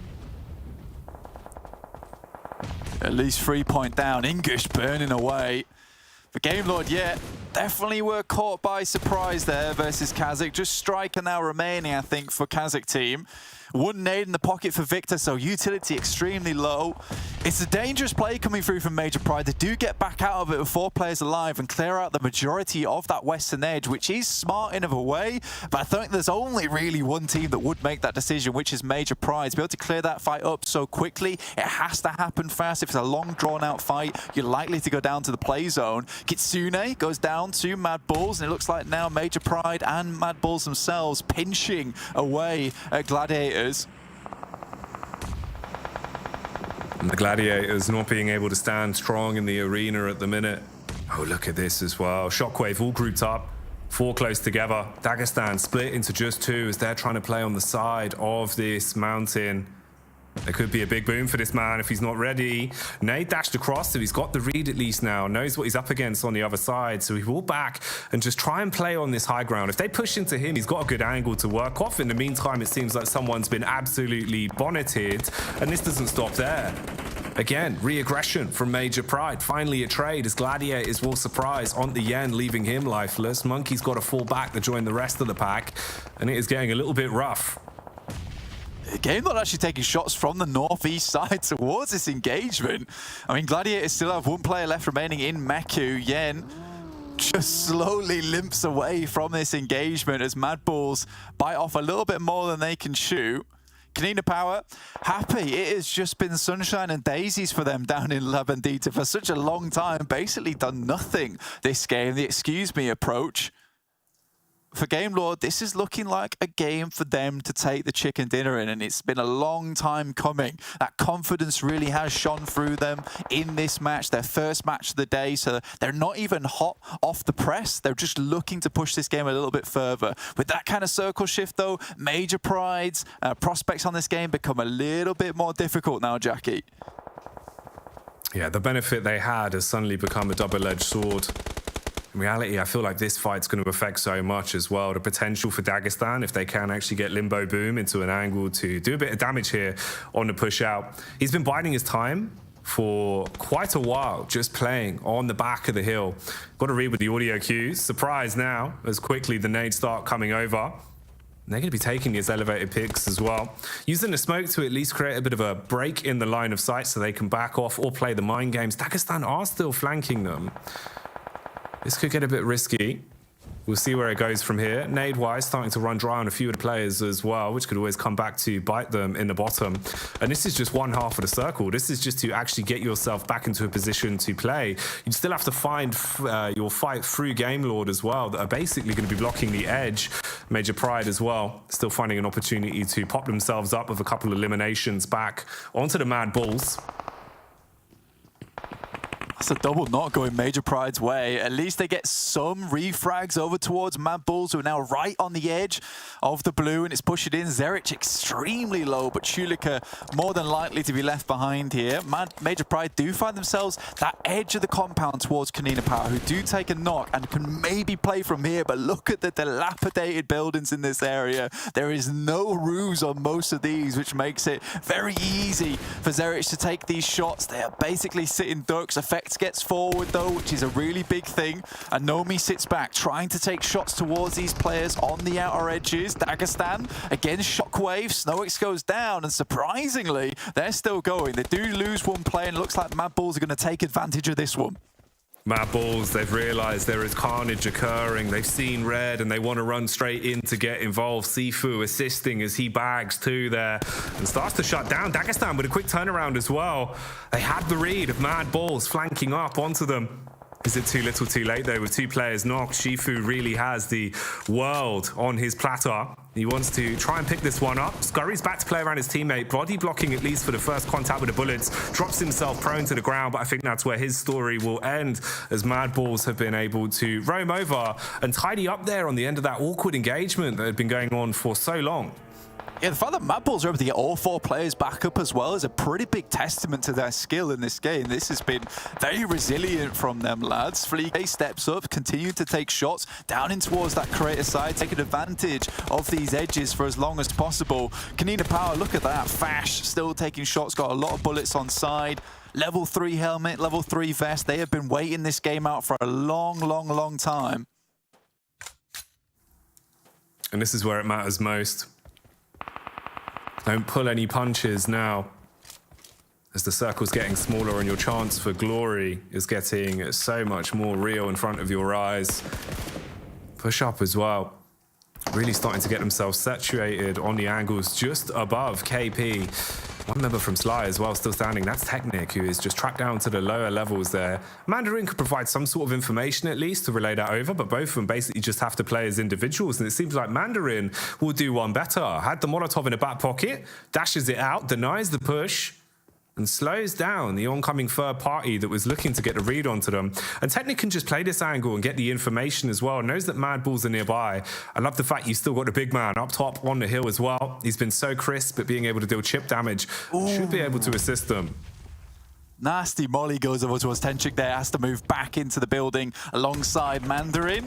There's a couple of shots that come through from Major Pride. Nomi clips the back of his heel as he gets in, falls down face first onto the edges of those stairs. She's going to leave a bruise in the morning, but Nomi still going strong. Been pretty much the biggest player inside this match for Major Pride, and we're already in that final zone, that final circle. It's so surprising that we're already here. It feels like this game has been going on a long while without any two big engagements coming through. And you can see how awkward this is for Sly now. They feel like they're trapped between a rock and a hard place. Oh, Frozen, no. The airplane assassin as he peeks out from the back of the blades. And he is cutting his way through them. Still trying to use that high ground as well. He's really hunting to get himself another kill. Wants to pick up something here, but it's not looking good, as they will at least be able to reshuffle their way back around. Awkward encounter in the house as well for Sly. just playing on the close left angle. If he peeks in to try and bait off the res, it's where it could get awkward, but Mandarin needs to heal, and they're pushing up to assist one another. Luckily, gets it off at just the right time, but the people come around, and Major Pride go down, knocked out in 5th on that one in the end. Full res could be coming through as well, so they could at least get themselves back up to 4 players alive and kicking. Unreal play from MADBULLS so far, though, and mainly Frozen.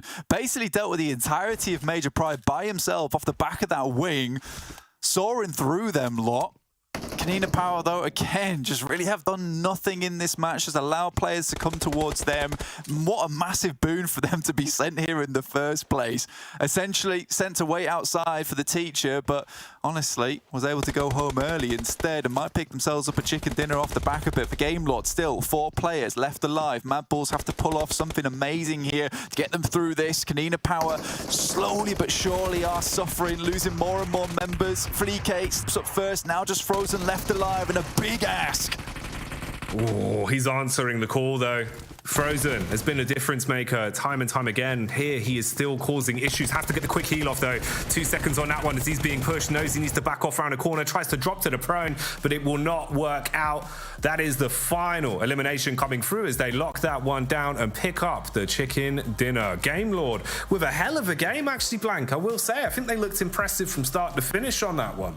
Yeah, dude, 100%. I mean, we've been waiting for a game like that from Gamelord for a long, long time. And again, we said nervousness in that end game, that confidence. We built it up right from the start, and they looked good towards that beginning bit. And that is really not an easy circle to play, especially with that northern side. They barely had any cover, had to send themselves in with the monster trucks, consolidate those vehicles, make sure that no one was flanking around towards them. They push Shockwave and Dagestan back, basically make them fight each other. And again, really, really difficult game for them, but come out on top in the end. Robs, I think they were desperate for that chicken dinner end as he sends in, basically puts the barrel on top of Frozen's head and then unleashes and gets that chicken dinner for themselves. I think that's been a long time coming for Gamelord, and you know what, I couldn't be happier.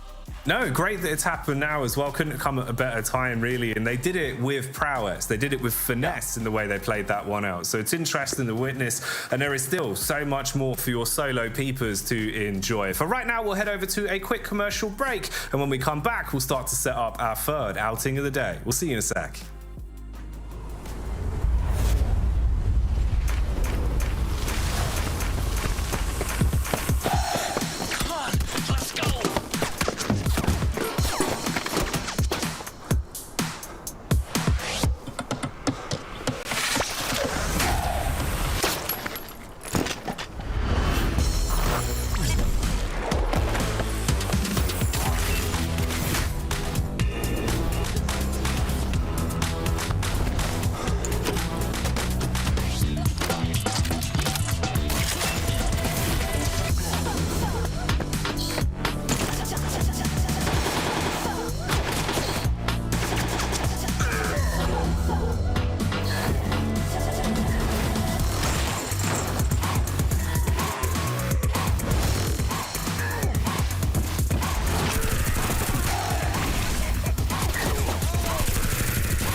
Your order is here. Oh, thank you, thank you.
Welcome back to PMPL EU. I hope you guys enjoyed that last game and you had a great break, because we're gonna break this one down for you. I'm Jeannie, joined by Max. Make sure to drop us a follow on the socials, because they're very important to stay up to date with what exactly is going on. But also, very importantly, there is a survey that you can fill out. This is like, someone screenshot this, please. I just want to see like Max, like the evil wizard on top of the QR code. It's a cool QR code. It is actually. QR codes are pretty cool. Yeah. I agree. And just screenshot your screen, and it will normally, if it works properly, okay, it should take you to the socials. Yeah, do it. There's also a survey where you can, as it says, have an impact on the future of the PMPL. So do let us know what you like, what you don't, any suggestions you have, and we will take the feedback on board. Now, let's start off with that last match, Max, because I feel like KONINA Power was in it for a little too long, if not longer than we expected it to be. Well, not me, but, you know. I can tell you KONINA Power were in it. And that's all I can pretty much say about that one. Yeah, we had an actual La Bandita finish, which those are rare. If you're a PUBG Mobile fan, you don't see this every single day. So it's really cool when those happen and see how teams do work around it. And I got to say, the two teams that, in my opinion, played it best were GameLord and MADBULLS, which, wow, of course, also stands out by the points they got. Yeah, I was going to say, that's a great analysis. But purely based on how they rotated, I meant, is what I was trying to get to. Because GameLord tried to make sure they can gatekeep a lot of the teams in the northern side. More specifically, I think there was the side of KASIK team and also the Muerte. The moment you eliminate those two teams, you've got a lot more space to work with, and you can play that ridgeline north, get a lot of information on where teams are coming in from. And MADBULLS, after surviving their fight versus Gladiators South, did a pretty similar play, but also got Zerich on an off angle to just keep tabs on the teams, while the three other players were clearing Dagestan over to the east. They were like multitasking really well this game. So yeah, Gladiators, sorry, not Gladiators, GameLord and MADBULLS with, I would say, the best macro plays this game by far. Yeah, and that's also very obvious in their head-to-heads when we're looking at the stats that they've pulled. 2,585 damage from MADBULLS, 8 elims, 13 elims from GameLord. I mean, they're absolutely rolling in these elim points at this point. At this point, they were indeed getting all those elim points. They did get himself, of course, I believe they got the entire squad wipe on Gladiators 2, which I'm impressed to see. But I think especially because we talked already about a bit about, you know, your GameLord, your MADBULLS. Major Pride coming in from the western side. That was non-easy rotate, but it was enabled thanks to KONINA Power not actively gatekeeping any teams. And we were talking with John. John is here, by the way, guys. He's talking with us during the games. He's here giving him some cool analysis. And yeah, I did agree with him in the sense that they were just like, they were in the compound and not much was really happening there. If the circle moved away from that spot, KONINA Power never get even remotely close to that late game. But I wanted to see more from KONINA Power in the sense I wanted to see them try to stop teams from getting in the compound. But seemed like they were in a friendly mood. They wanted a lot of neighbors around them, which ended up happening. But I do think they could have slowed down MADBULLS or your Major Prides, but just allowed it to happen and just tried to stay silent, which did work in a sense. They got a lot of points this game, which is good to see. But I still feel like there was a world where, with a city finish like this on La Bandita, it could have been a KONINA Power win. Yeah, it brings the question of confidence when we're looking at KONINA Power, considering the fact that they're not playing proactively. They're waiting for the circle to close in. They're waiting for the teams. They want those neighbors, as you said yourself. And that's a bit of an issue potentially coming into this, because as we said it earlier today as well, if you've been paying attention, and if you're not, it's fine, we're going to repeat it, is these are a couple last few days to get your points in for the finals. Yeah, you want those bonus points as much as possible, and KONINA Power definitely one of the teams that would like to get to them. And Frozen, what an insane play, going on the wings of this plane and just shutting down the entire rotation from Major Pride. So I really like what Frozen was doing this game. He's really taking this entire late game moment in his own hands. And then, well, you're face-to-face against Robs. He has himself, I think it was a Saigar there. You're not going to do anything. When you go face-to-face versus this guy and he has a shotgun, GG's is all I have to say. Yeah, GG's also for Nervalog. He had 6 elims in total, with the team racking up quite a few points in general. I mean, Nomi with the damage as well. The thing is, even Major Pride, when we're looking at potentially not getting that podium finish, that doesn't necessarily translate to the fact that they haven't been pulling out those numbers. I mean, they shut down an entire crash from Unicorns of Love. Well, it was a Unicorns of Love crash, so not the favorite team when it comes to crashes, I would say. Because there wasn't great communication and synergy. It felt in that one, and Major Pride just completely destroyed that one. I think they came out on top as a 4-man team right after that breach. But yeah, they had really good rotations. Then the circle going into La Bandita itself is always going to be rough, but they made the most out of it, and they just knew, okay, we're not going to go for chicken dinner here. Let's just try and get as many elimination points as we possibly can, which is what they ended up doing there. Yeah, and overall has also, again, once been impacted. And this is another one of those stage 3 days where it looks like it's going to be every single team showing up on the different maps. And therefore, different teams, different chicken dinners. You got to keep yourself on your toes. You don't know what's going to be going on, but excuse me, for now, still on top, tied with Gladiators. Major Pride only 1 point behind them. See, that's the quick max that I can do. Wow. But there's not too big of a difference still. It's growing a bit more than what we've seen at the beginning of the day, and we're only 2 maps in. So the next 3 maps that we're going to be seeing today are going to be crucial in terms of how the standings will be impacted overall. And as you were saying at some point too, right, the first page is still so close between all those teams. Even Muerte in 8th position, they get himself a chicken dinner on this next game, they're in 1st place. Like, it is really close. It seems like the lobby is just a lot stronger as a whole. Like, this entire lobby has leveled up after the first 2 phases, and now phase 3, we're seeing like the pinnacle of what these teams have to offer. So I'm getting even more hyped up because of that for the finals, because it's going to be an absolute bloodbath to see who's going to be on top. Yes, and we all know it's not going to be bloodbath. That is Sanhok, because it's a little bit of a slower map, but that's all right because we got our teams ready to go either way with Blank and Jack.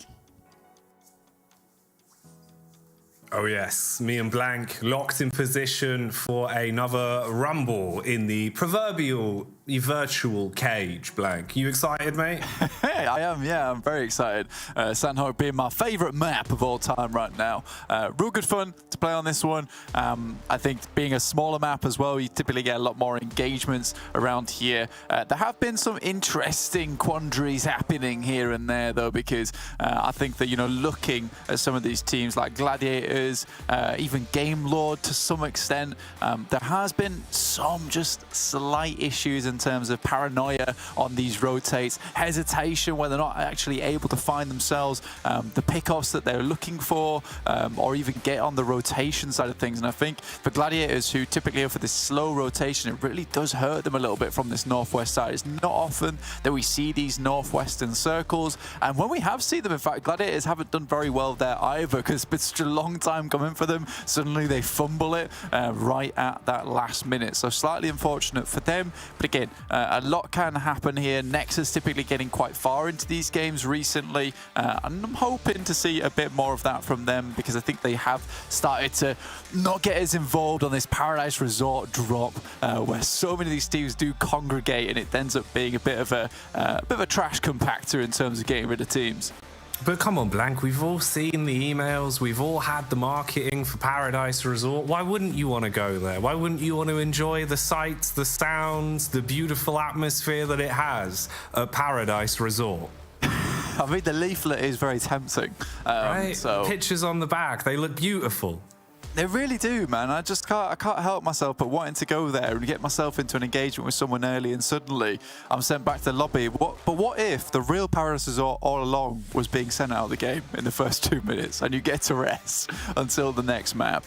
Game Lord down towards that south side on their little split at the moment. Haven't ventured too far up into Paradise Resort yet. Yes, they've seen the leaflet, but they also know what occurred last time. They head up there. It was not good. Everyone took the towels out towards the pool first and didn't let them get a spot themselves. They've pre-taken the seats with the hotel towel. It's not acceptable, Blank. It's unacceptable. It's so rude. One bottom per seat only. That's the only acceptable way to pre-order your...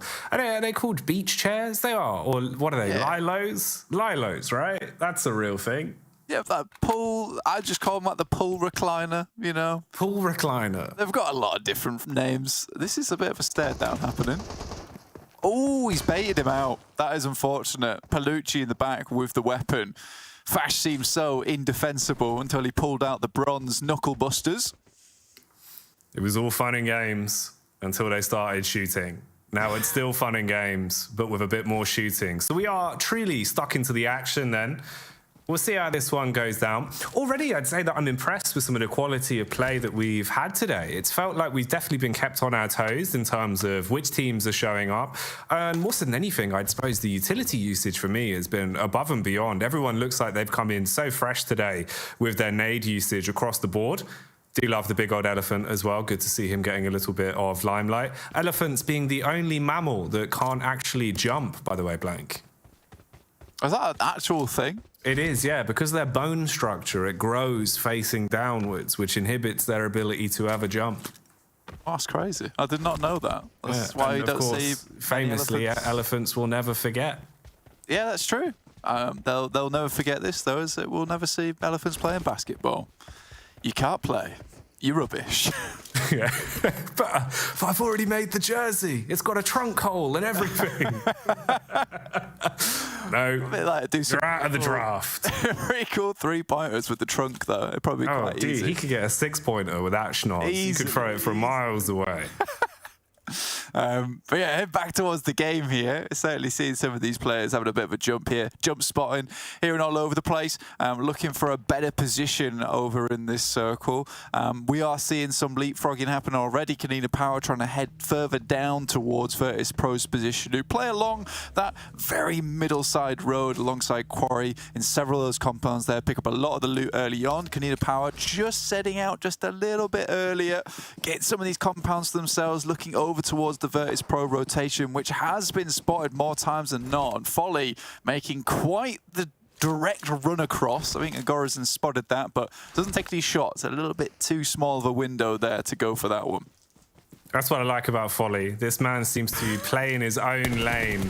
He doesn't give a damn what you think is right or wrong, Blank. He will do it his way. Here, he does it in a way where he will at least survive. Can back off, recover himself, get a bit of healing on the go, and stay into the action. Right now, though, supplies are at an all-time low, so it might actually take him a bit of time before he's really tanked back up and able to provide a bit of support with the rest of the VP roster that are somewhat sandwiched here between 3 different points. You've got Major Pride just below them.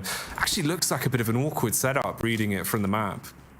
Yeah, I think with VIRTUS.PRO, they're slightly struggle situation here. They are very central, though, so they can hang out for a while, but I don't think they'll be picking up any more loot anytime soon. But yeah, you're right. Folly was kind of unfazed by that whole scenario. Ran directly across, got bullets in his side, basically brushed them off like a bit of dust, and then carried on looting without a care in the world. So yeah, we love that about Folly. It just does not matter whatever happens to him in this game. But with VIRTUS.PRO, it probably will matter overall, the fact that they are crunched in by 3 separate teams around them. Game Lord picking up this pretty strong position here towards the western side of Quarry. I like this instant rotation. Does cut off VP a little bit. He usually go for this. And also understanding that Sly Europe's not in the game, he usually send Reflect up early towards his position as a scout. Not playing here means Game Lord has real easy access to this position on the map. So a very nice read from them coming off the back of their chicken dinner there on Miramar.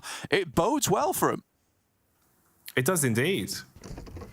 I've been impressed with what we've seen from Happy and Milky Way as well. They only had a few flashes in the pan into the previous game, but you could see mechanically they were ready to throw down. So we'll check back in with them and see if anything happens. For now, though, having a quick look at Major Pride that are still just keeping themselves low profile and looting out. They are somewhat aware of just how close the setup is from the Bulls. And these Bulls have taken over, Blank. It's like a reverse farm. They are the ones in charge now. They stand on 2 legs too. They are, and they wear little straw Can they hats.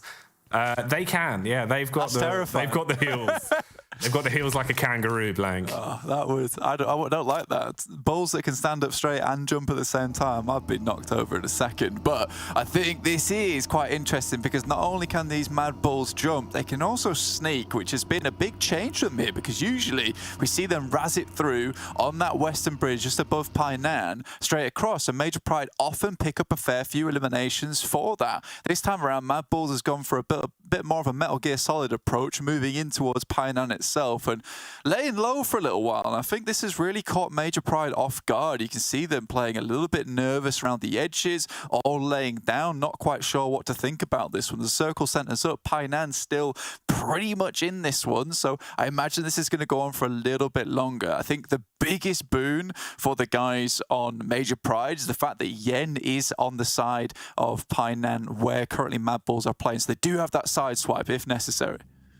And I like how Nexus are opting to approach this one as well, giving themselves more time to safely loot and then try and get into the later circle whilst they've still got that bit of breathing room. We've seen individually as well, they were looking really hot and ready to rumble today, right? That first matchup just came out absolutely kicking the doors off. So hopefully for Nexus, that could be something where we see them start to work their way back into the story the longer this one progresses. Surprised with actually how calm it's been, even with the close groupings we've had of 2-3 teams stack on top of one another, trying to deny and stop them from at least being able to scavenge too much, but not wanting to overforce the issue and get involved in a fight you don't really feel comfortable taking right now. And this is that Nexus rotation as well, just getting themselves closer, back in towards the zone. They've been really playing around with this one for as long as possible to up the amount of anti they have. And you can see that reflected here. I mean, Dorian is just full of util.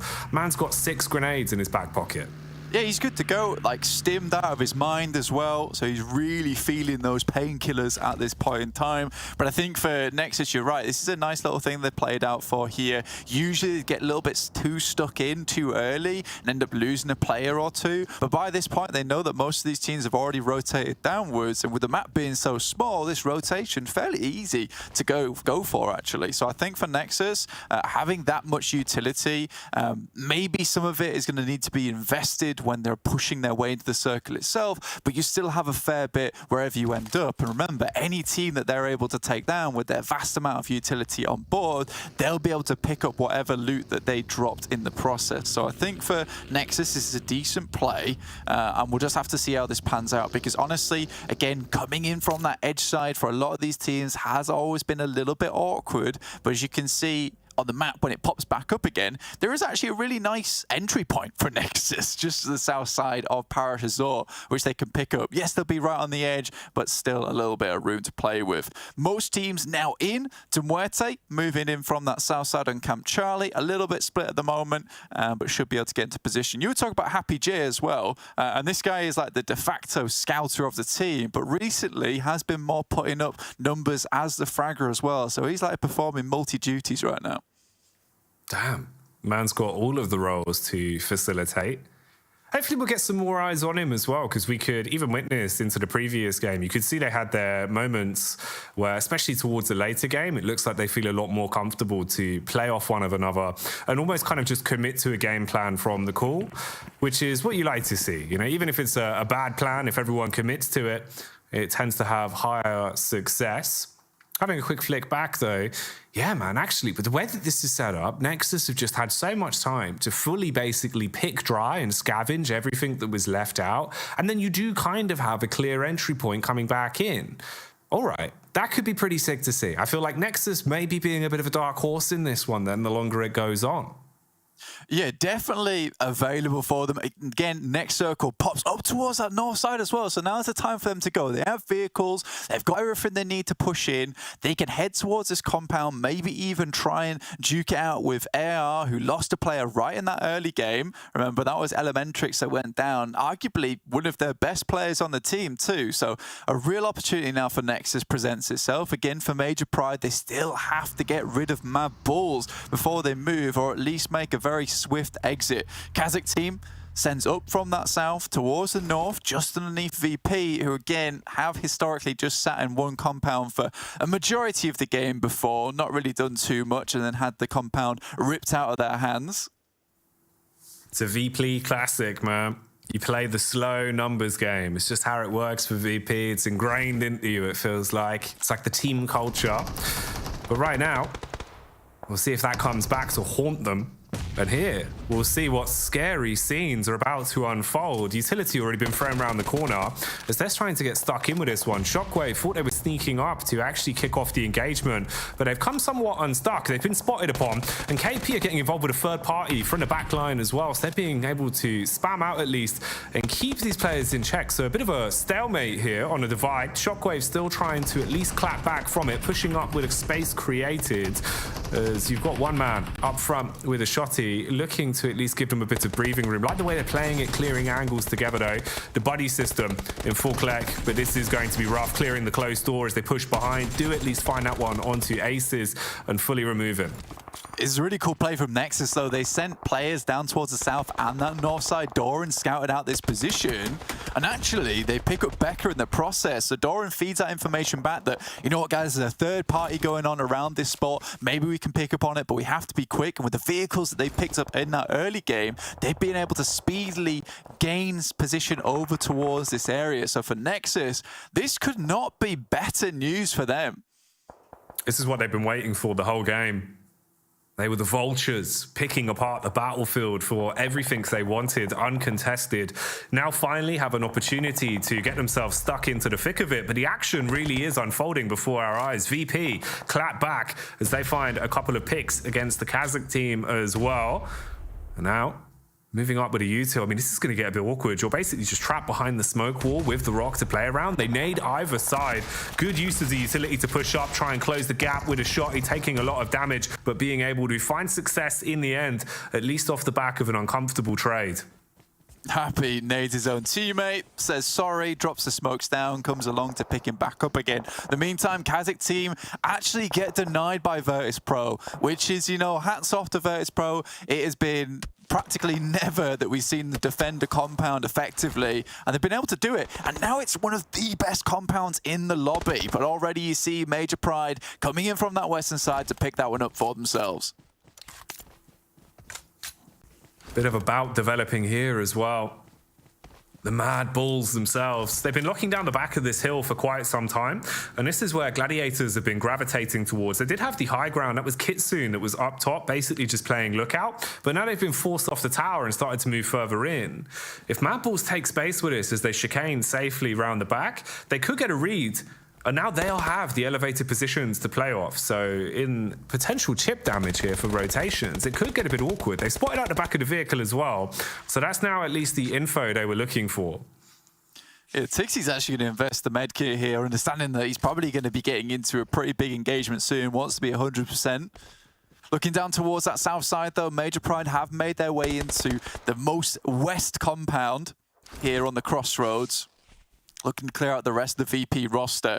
Really not a lot of other compounds in this area other than KONINA Powers, who have typically had some good games here on Sanhok, and it has been quite some time since we've seen them be able to elevate that kind of performance again here on this map. And I think that that kind of position on the roadside would lead me to believe that a good game is in store for KONINA Power.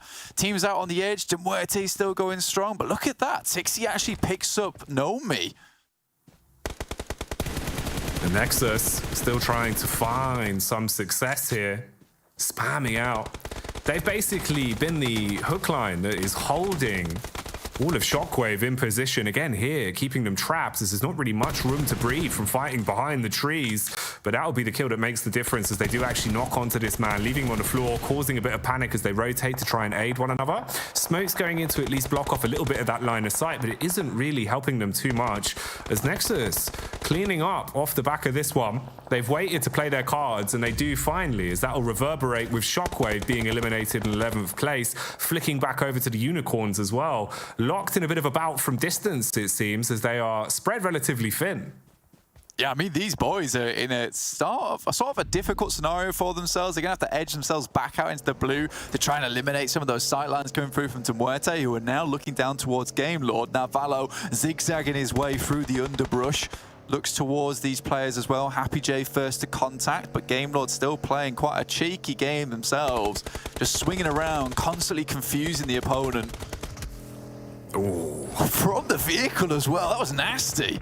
Yeah, that was rough. He was setting himself up, had the pin pulled, wanted to blow the car clean open, but it doesn't work. Instead, it's damage being dealt through the windows both ways. The nade was dropped as well, and that's actually going to cause a bit of a problem. The shotgun not singing for success up close as Robs just runs in and tries to steal away this run with an absolute robbery. This could be a nightmare, though. Nade prime, dashed across, bursts in midair, and Robs goes straight back in, looking for the flank on the lone man. They've commed it across. Is he ready for the spam? No, as they will finally shut him down on a push and take out the game Allegiant. That's unfortunate, man. Game Lord really had a good chance there as well. I mean, Robs came through with the nasty flick on the DBS to the side. I don't think Muerte quite saw that one coming. And it was pretty much bombastic side-eye from the DBS over towards Malloy at the end. Not sure that he was going to get away from that one no matter what. That's just why Robs is so good at what he does. Unfortunately, despite all that he invested into that fight, the rest of his team just weren't able to back him up there. Kitsune goes down to Zerich from the MADBULLS. Currently 2 eliminations so far. Matic out in the distance. And again, this is pretty much classic Gladiators on Sanhok, is just edging their way into the circle, not really finding anything of value. And again, taking too long to make these rotations, and it wasn't a far rotation for them at all. Look at NEXUS, 4 players still alive for themselves on that northern edge, and they made a long run to get here. And this is the potential now becoming a reality that we were talking about, with the Bulls taking that high ground, basically trading places with Gladiators. They've finally been able to get stuck into the action, but they're still taking a few pot shots themselves, as we can see the trades coming back. A few bullets being spammed onto them, and you're trapped into an awkward encounter now. You just have to push off the back of it. Nades on either side. Bit of a jump up to try and have the read. The further down you go as well, the closer you are to the Pride that are all grouped up in a compound at the back. And they still need to isolate this fight versus Gladiators, not giving them an opportunity to. And one man could make a world of difference here, as he denies the Bulls, quells the push, and keeps himself in it as well. Yeah, completely unraveled that push down the hillside there. There's so much hard cover in this area, but again, popping up to go from rock to rock is not easy. Major Pride, on the other hand, have had to take some nasty shots I don't think they were expecting a lot of times. You know, it's been MADBULLS, it's been Gladiators who've been sifting those shots through the windows and effectively never winning their 1v1 trades. Is the nade over the top. Look how much Robs did here. I think it was like 3 knocks he got. So practically the full team wipe. Even tosses the stun grenade over the top, which massively disorientated Malloy, but was still ready and available to finish off that final player. For Robs, he's got to be kicking himself. Or his team, just. A sick maneuver. It's a shame the way it panned out for him. He got the recipe perfect. There was no egg white on the countertop. Team came in, threw about 8 teaspoons of flour in the mix. The recipe didn't call for that.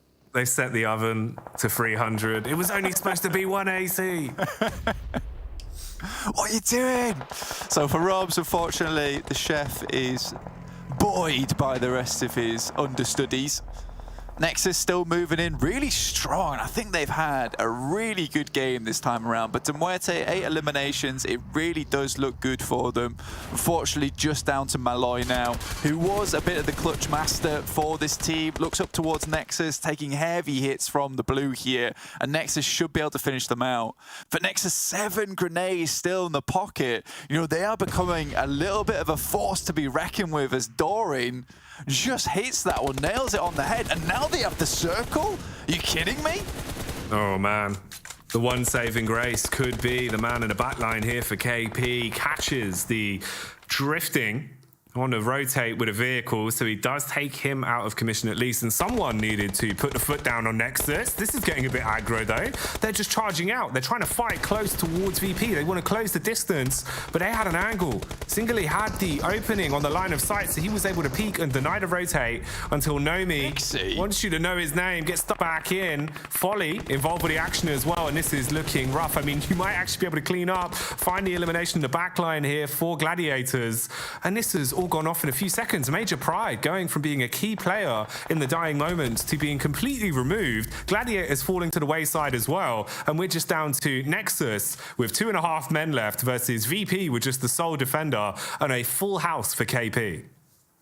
For KP though, look at this. Octavian's got a massive sideswipe onto so many players. Quickly flicks the angle, gets another. This is massive. Octavian, he knows where they are. He's got the control of the situation. They've still got so many nades as well. This is why they were stacking up on them early, so they can rain them down in the late round now. Near miss on that one. They get the reds off. They can play around it. He's got to go for the push. Not much cover to work with here. Just bush to bush as he runs down to link up with the rest of the pack. Lucky he's actually been able to survive on that. Could be awkward with a close grouping as well now, just with the amount of nades that are in play. But look how many smokes they've got, Blank. Dropping so many down. Look at that. The blue is pushing them so brutally for KONINA Power. Another nade goes to the top from Kapahala. NEXUS have really wreaked havoc on this game, even with just 3 players remaining here, and Doran going down. Boladoy comes around the side. Octavian's got to be slick with it. Oh, he's so low, but he's still fighting for control of the Rock. KP.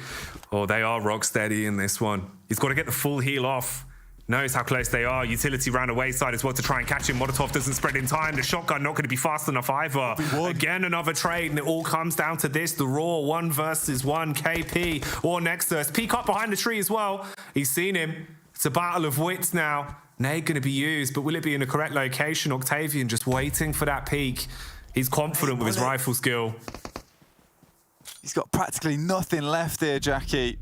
5 bullets in the UMP, enough to finish off.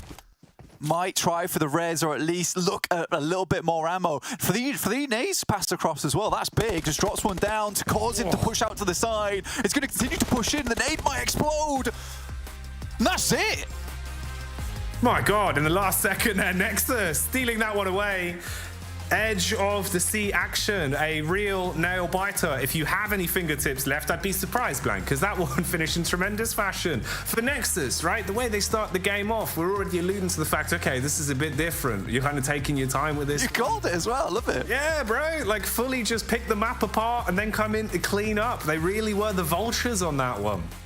Yeah, honestly, a really good game coming through from Nexus. I loved that one at the end. It was so hectic as well in those final moments. I didn't expect it to pan out the way it did. The nade to the side from Octavian was unreal because he was trying to get all the ammo from the back of Exo machine. I knew he couldn't go for the res, so Exo just drops him a ton of 5.56, 3 nades. Not much more he can do with it because he knows Palucci's going to make a move. The nade to the side, though, and then the zigzag to the front with low HP, putting the pressure on. It was an all or nothing moment. It actually was that nade to finish him off. I could not believe what I was seeing. It was ridiculous. Don't believe your eyes. We'll recap it when we come back to the desk after the break. So for now, take some time to reset after that tremendous affair.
Hello, welcome back to PMPL EU. We've already covered 3 maps, but that doesn't mean that the action stops here. I'm Ginny, joined by Max, and we're gonna break that last one down because we kind of did a little oopsie, and we thought Major Pride was gonna do something, but it was not the case. We did a minor oopsie, and Jackie coming in hot and got a major dub, a major W right there. Predicting Nexus, which Nexus, I do tend to criticize their rotation, which is a very slow rotation from the northern side towards Cal. Yeah. But the thing is, they rotate so late that teams are already in more central positions. So the edge is open north so often, and they just kept creeping in, and teams were just unaware they were there until the last 2 circles, I believe. And look at that, another banger here, Jiniro. They got 16 elims on their first chicken dinner. Here, another chicken dinner on Sanhok, and 13.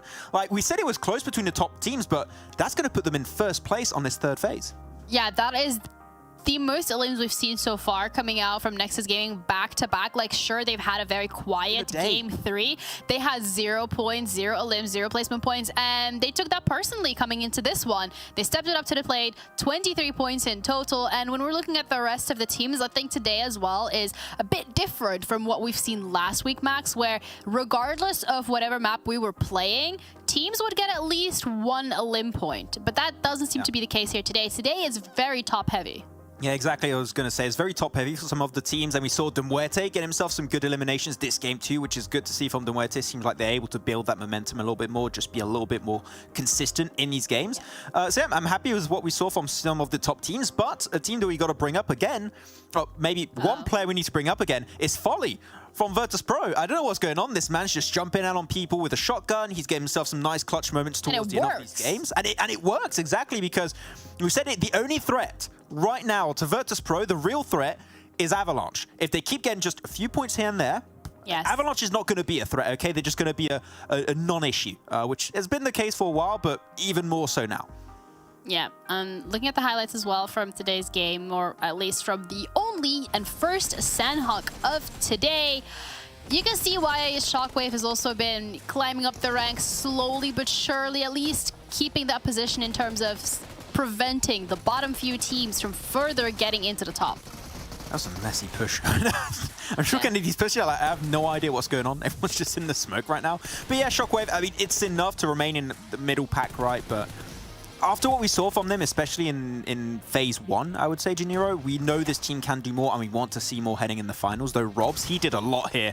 Almost got himself a 4 elimination in that fight versus Muerte. Didn't quite work out. Malloy did have a really good nade at the end and did get the sneaky clutch. But this is the thing about Nexus. They had this great plateau north. They had so much information, and they were one of the few teams that could instantly go for that little bit of a split in the open area behind those rocks. And the fact that they could do so shut down all of the rotations from everyone against them pretty much. So I love the way they played it. It came down to 1v1 really close, but that nade from Octavian, especially Janiro, just the clutch he needed to secure that 1v1.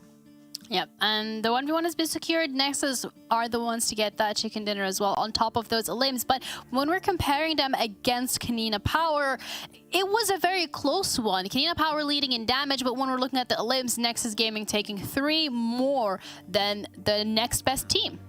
KONINA Power were playing a very important role on the West here. They were making sure that teams like your Gladiators, your MADBULLS, even if they do come out on top as a 4-man team, they cannot cross that downhill valley, crossing the road, making it in the compound. They couldn't make it. So KONINA Power were making sure that like a good 50% in that late game could not make it into that top 3 finish position. So good job from KONINA Power, especially Palucci, which is my favorite player from KONINA Power, and he definitely did a lot of work to get the team in that 2nd place. But Octavian, I feel like for the past 2 seasons now, Octavian has been really silent, but I don't know what's been happening this phase, but Octavian just came back to life, and he's just popping off, and I'm loving it, because it feels like we're back in 2021 right now, and I'm all down for that. And that was the last time that you were happy? Yes. I mean, I've never been happy, but that's... Oh, okay. Well, I mean, Octavian is definitely happy this time around. Getting those elims on the board, getting those points for Nexus is absolutely crucial for them moving forward, especially as they are sitting on that top page. But looking at phase 3 overall, it's going to give us an even more consistent look into Nexus Gaming and how they have been performing, because with these elims on the board, back-to-back, 16 elims, 13 elims, they have secured themselves a lead in comparison to Gladiators, where earlier today they were tied. And now you're going to need a little bit more than just a good game if you want to push yourself up in that first place. Absolutely. So Nexus are back to their dominance of Phase 1, which is always nice to see. Hopefully they can remain up there heading into the finals. Slight dropping down a little bit. Muerte still getting himself a few limbs here and there, but still a lot better than what we saw in Phase 2. So I'm liking this top page currently. Things are interesting. We know these are all going to be top contenders in the finals, right? I mean, we expect good things from these teams. I'm not surprised with this first page anymore. What I want to look at, though, is the second page. We should be going there very shortly to see how things are going on, because SHOCKWAVE, I don't like this. I don't have much to say. I don't like seeing this right now, okay? SHOCKWAVE, I feel like they should be at least towards a 10th position. We know how good this team can be, but the fact that they're just a few points above Avalanche, I'm not happy about that. I don't know. Yeah, that is also for SHOCKWAVE a bit of a scary position to be in, because they do initially have that cushion from Phase 1 and 2 where they're acting as a barrier. They're quite far ahead of Unicorns of Love, but with the limbs that Unicorns of Love are getting, that's just getting smaller and smaller. I just want to jump in real quick. I got stats on my screen that are insane. Octavian's got 17 limbs on the day. The second top fragger is Narvalo with 6. That's just... There you go. If you want to know more about these fun facts, make sure to check out our socials. But we're going to be starting this 4th map already today. It goes by so fast, so thank you, Monster, for giving us the energy to do so. We're going to be heading over to our casters who are going to walk you through our next map, and that is going to be Jackie and Blake. All right. I do like how you've got Avalanche below SHOCKWAVE, because it kind of feels like there's some sort of snow-related skiing joke in there somewhere, Blank. We can workshop that one if the standings stay the same. You know, we can bring that back. We could both have skis. We could do that. Good try. I'll get my goggles out as well. I mean, it is a bit weird. You know, you got the old white polar bear, a VIRTUS.PRO above that, creating the SHOCKWAVE that then creates the Avalanche towards the bottom with little to no points there. But yeah, so a little bit unfortunate at that bottom side of the lobby. Dagestan also starting to lag behind a bit, 71 points behind Unicorns of Love with 72. But this is going to be an interesting game overall, just because we don't have Gladiators or Major Pride in this. So obviously, North George or Ferry Pier shouldn't be taken up by Gladiators. Also, that Rozhok Ruins area over towards the western side in Sunken, that's also nice and free now because Major Pride's not in the game. Plus, it means I physically cannot predict Major Pride, which might save me from having a nil-point day. Yeah, you know, it was rough. Your first game, we both thought Sly looked good for it. Then you went back-to-back Major Pride, but it was just... Major sad, I guess. I don't know. Yeah. Major disappointment. Mild disappointment. Yeah. Disappointment spelled with a P. Yeah, exactly. I was having a bad time there, but it is what it is, you know. Maybe this game, the luck will come back to my side and we can figure this one out. And Muerte, though, looking a lot stronger. But again, it is Nexus making some really crazy moves. Again, not heading down towards Mill to Power, opted instead to head up towards Kameshki and Stalba. A little interesting position from them, which might fake out to Muerte just a little bit. Looks like MADBULLS will be heading over towards Rozhok. Don't have to worry about Major Pride getting too far in towards their area this time, stealing those vehicles from underneath their noses. And excuse me, might be pushing a bit further up towards Box Compound and North George. So we do have all those vacant spaces now taken up around the map. I think that even goes back to kind of boast more on Max's statistic point as well, where he was saying, you know, in terms of the individual fragging, they're really not being met by anyone else. And especially with Nexus having such a slower play style, where they are sort of skirting around the outskirts, looking to scavenge, then third party, then get stuck into the action in the late game. It's quite impressive, actually, how well they've been able to find their footing. Yeah, for sure. I mean, Octavian, right, was like pretty much subbed out for a lot of Phase 2 instead of EXO. So they were playing with that, with Keme not being in the roster there. But I think that him coming back in alongside EXO, Kapahala and Doran, Keme sitting out, has really worked in their favour. But it does give me this like fond sense of deja vu of watching Octavian, who we used to call like the off-angle specialist, taking those off-angles and absolutely obliterating anyone that stands in his path. So it's really, really nice to see. And I think getting back to those old days of Octavian being on top, it is good to see their 17 elims is absolutely bonkers on the day, and I can only hope that he continues that way. You know that once a player like this gets a bit of momentum behind them, it's not easy to let up on the day. So for Nexus right now, hopefully, I think this is their last match of the day here. Quickly checking, yeah, this will be their last match of the day here in Erangel. They can finish out today really, really strongly. 128 points is nothing to scoff at.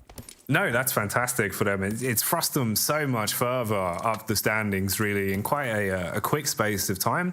And I do agree with you. You know, one of the key things that you tend to find across the board in the world of esports is being able to just feed the hot hand. If someone's having a good day, you always want to try and keep their confidence up, keep constantly, you know, sending that player to make the plays, get them in a position where they feel like, okay, I can do no wrong. If I want to go for a bit of an ego challenge and make a misky maneuver, maybe I'll hit that shot and make it work. So yeah, for Nexus, I think that probably is the dream scenario. Just keep Octavian really looking as damn good as he has been throughout the course of the day so far. But we'll focus a bit more on them once we see when they start to reveal their hand. As we said, taking a bit of a slower start coming into the opening strategies, at least into this one. Yeah, dude, and before we move away from, because I feel like we're fangirling just a little bit, you do make a really excellent point there in the sense of, like, once you have that confidence, you can make those plays. And it has been a while since we've seen Octavian make a play like that one back there, which is picking the loot off the ground, instantly sending the grenade through, and then making the zigzag play forward towards the player behind the rock. I don't think that would have happened a week ago, and I don't think he would have the confidence to do it now. So that is great to see. Looking at some of these other teams over on the leaderboard at the moment, excuse me, who is currently on our screen, 4th place, 109 points.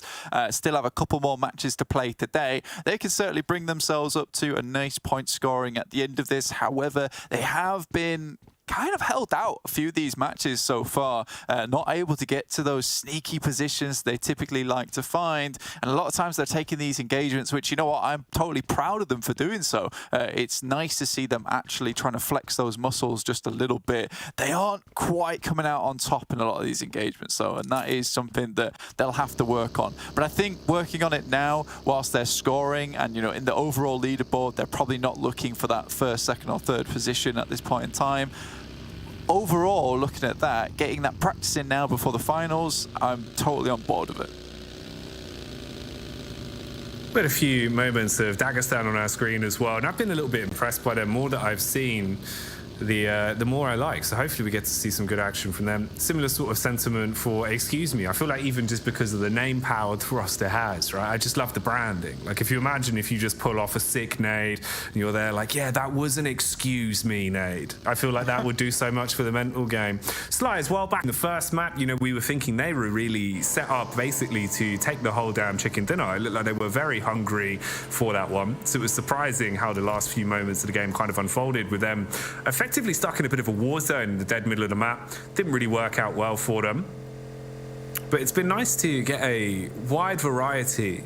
I think that's the one key thing that we've had this week so far already, is it feels like, at least in terms of the unpredictability of it, we're getting a lot more surprises and the odd upset creeping through, which is good. It felt like, watching back some of the VODs, it seemed like there was a moment, you know, at the start of this split where it was quite hard to predict. A lot of teams were kind of upsetting one another. It felt like the competition was very close. And then it went a bit more back to basics going into to watching some of the stuff from last week. It felt like it was a little bit more cutthroat. So I do enjoy the fact, you know, we've come in when we get these sort of Agent of Chaos games, Blank, where no one is safe, no one can be predicted. Absolutely. Jackie just coming here and peppering a bit of chili flakes all over the place, you know, throwing making them out a bit more like confetti, bro. But yeah, it's good. It's good to see, and I think that this is one thing that we keep harping on about at the moment, is the fact that, you know, this is probably one of the tightest tournaments we've ever seen in PUBG Mobile for EU, in the sense that we don't have just that one team at the top that is rocketing out of control. We do just have this much more even split, and it feels like a new team each weekend is starting to show us that, like, you know, they can make improvements and they can be a formidable force towards those finals. So again, it's really, really good to see, and even with those additional bonus points applied at the end of this phase 3, I still think the finals are going to be really, really close and down to the wire. It might even be a team that we weren't expecting to come out top there. Right now, Major Pride looking a little bit lackluster at the start of the second weekend for Phase 3. And I think that that's something that I'd like to see change. You know, coming against VIRTUS.PRO, not able to fully take control of that compound is somewhat unfortunate. Right, that is not something we expect to see happen. And I think that Miramar earlier on today, where they were just completely crushed on that approach, it's kind of dampened the confidence of this team just a little bit. Dagestan, you're talking about them, currently on our screen, definitely making some moves here and there. Shifu, my 100% favorite player from those guys. Yeah, man, it really does feel like he kind of commands respect with the way that we're seeing him play as well. I like that. Very self-sufficient. The longer it goes on, even when he's low on utility, sort of, you know, caught out in a bad position, always seems to be able to make the precise play that he needs to at least keep them within a position to accumulate some points, even if that is just off the back of the limbs. So, yeah, I've got a lot of time for Dagestan. Hopefully we'll see a bit more of them the longer this one goes on. Having a quick look at the grouping here as well. Man, look at Nexus. Again, similar sort of story, right? Just rotating in through the back. Yeah, a bit bigger map this one, Erangel, so slightly harder to make this move. But again, they're not so far out that it's not impossible. Looking to head over towards Severny now, which probably will be looted up by Shockwave, but they might be able to find some scraps here and there. Dark Project spot VIRTUS.PRO on their rotate. Purple, bruised black and purple himself by those bullets. Basically doesn't have any life left in him, but still managed to get away. Keep his foot firmly pressed down on the accelerator. Folly tries to get something done himself, but loses a lot of HP in the process. And it's MADBULLS going toe-to-toe with Dagestan. Oh no. MADBULLS. They're at a lock-in right now, trapped in a building, trying to get out as they want to back off and try and play off of one another, at least with the awkward angles they found themselves in. So Dagestan potentially about to go big on this one. Got the nades as well to bounce around the corner, stuck on the inside, but that one will clip somewhat on the fadeaway, at least with a HP going back. Nades in through the top window, could get a little bit risque. They are going to blow them out of position, and this has turned into a very awkward fight. Full engagement across the board with just small gaps to get the heals in. Yeah, Shifu essentially just sent out a nade out of every single window onto every little position that he could try and find, but MADBULLS make a really smart move to move backwards, but it's Zadira that burns out Zadira. This is terrible. MADBULLS waiting on the angle. Ooh, nade round the corner to try and re-engage on this one as well. Wants to hard commit on the peak, playing off his teammates. Contact is frozen. Will frag and keep in line. Shifu just spamming on the stairs as well. Realizes his days are probably numbered and he's going to be taken clean out as Dagestan. We didn't really get too much of a chance to see him living the high life on this one, as they do lose out in a fight that it felt like at one point they had good control over with the Bulls, but the Bulls reign supreme and move on from that. VP looking like they're getting stuck in with the action as well, as Folly's name is popping up on the elims. It's a nice nade over towards Madness there, a little bit too far out of the way. We say this about Dark Projects quite a lot here, is the fact that they get themselves into these really greedy positions. Luckily for them, each player is quite individually talented, but it's one player versus three, and immediately Folly moves through with a nade, makes it happen once again. Folly, lucky to still be standing. Strong like an oak in these situations, though. He can fully heal on this one as well and try and play around it the longer it develops. And I do like that we're getting to see more of this man. I kind of had a little bit of a soft spot in my heart for him ever since we saw the shotgun play, the full 360, pulled out back on the first map. VP, they've had no luck. They've had no love into a lot of these matchups. But here, they're trying to get the ball rolling in the right direction, and Folly is the one kicking it. For sure, man. I mean, like, they're stalwart towards the center of the map, and you said he's like Oak, definitely part of the Hardwood family, but now showing that he's not just Bark, he's a little bit of Bite too, which is nice to see for VIRTUS.PRO. Looking over towards, towards that center side, they're in that really awkward fielded area of the headlands.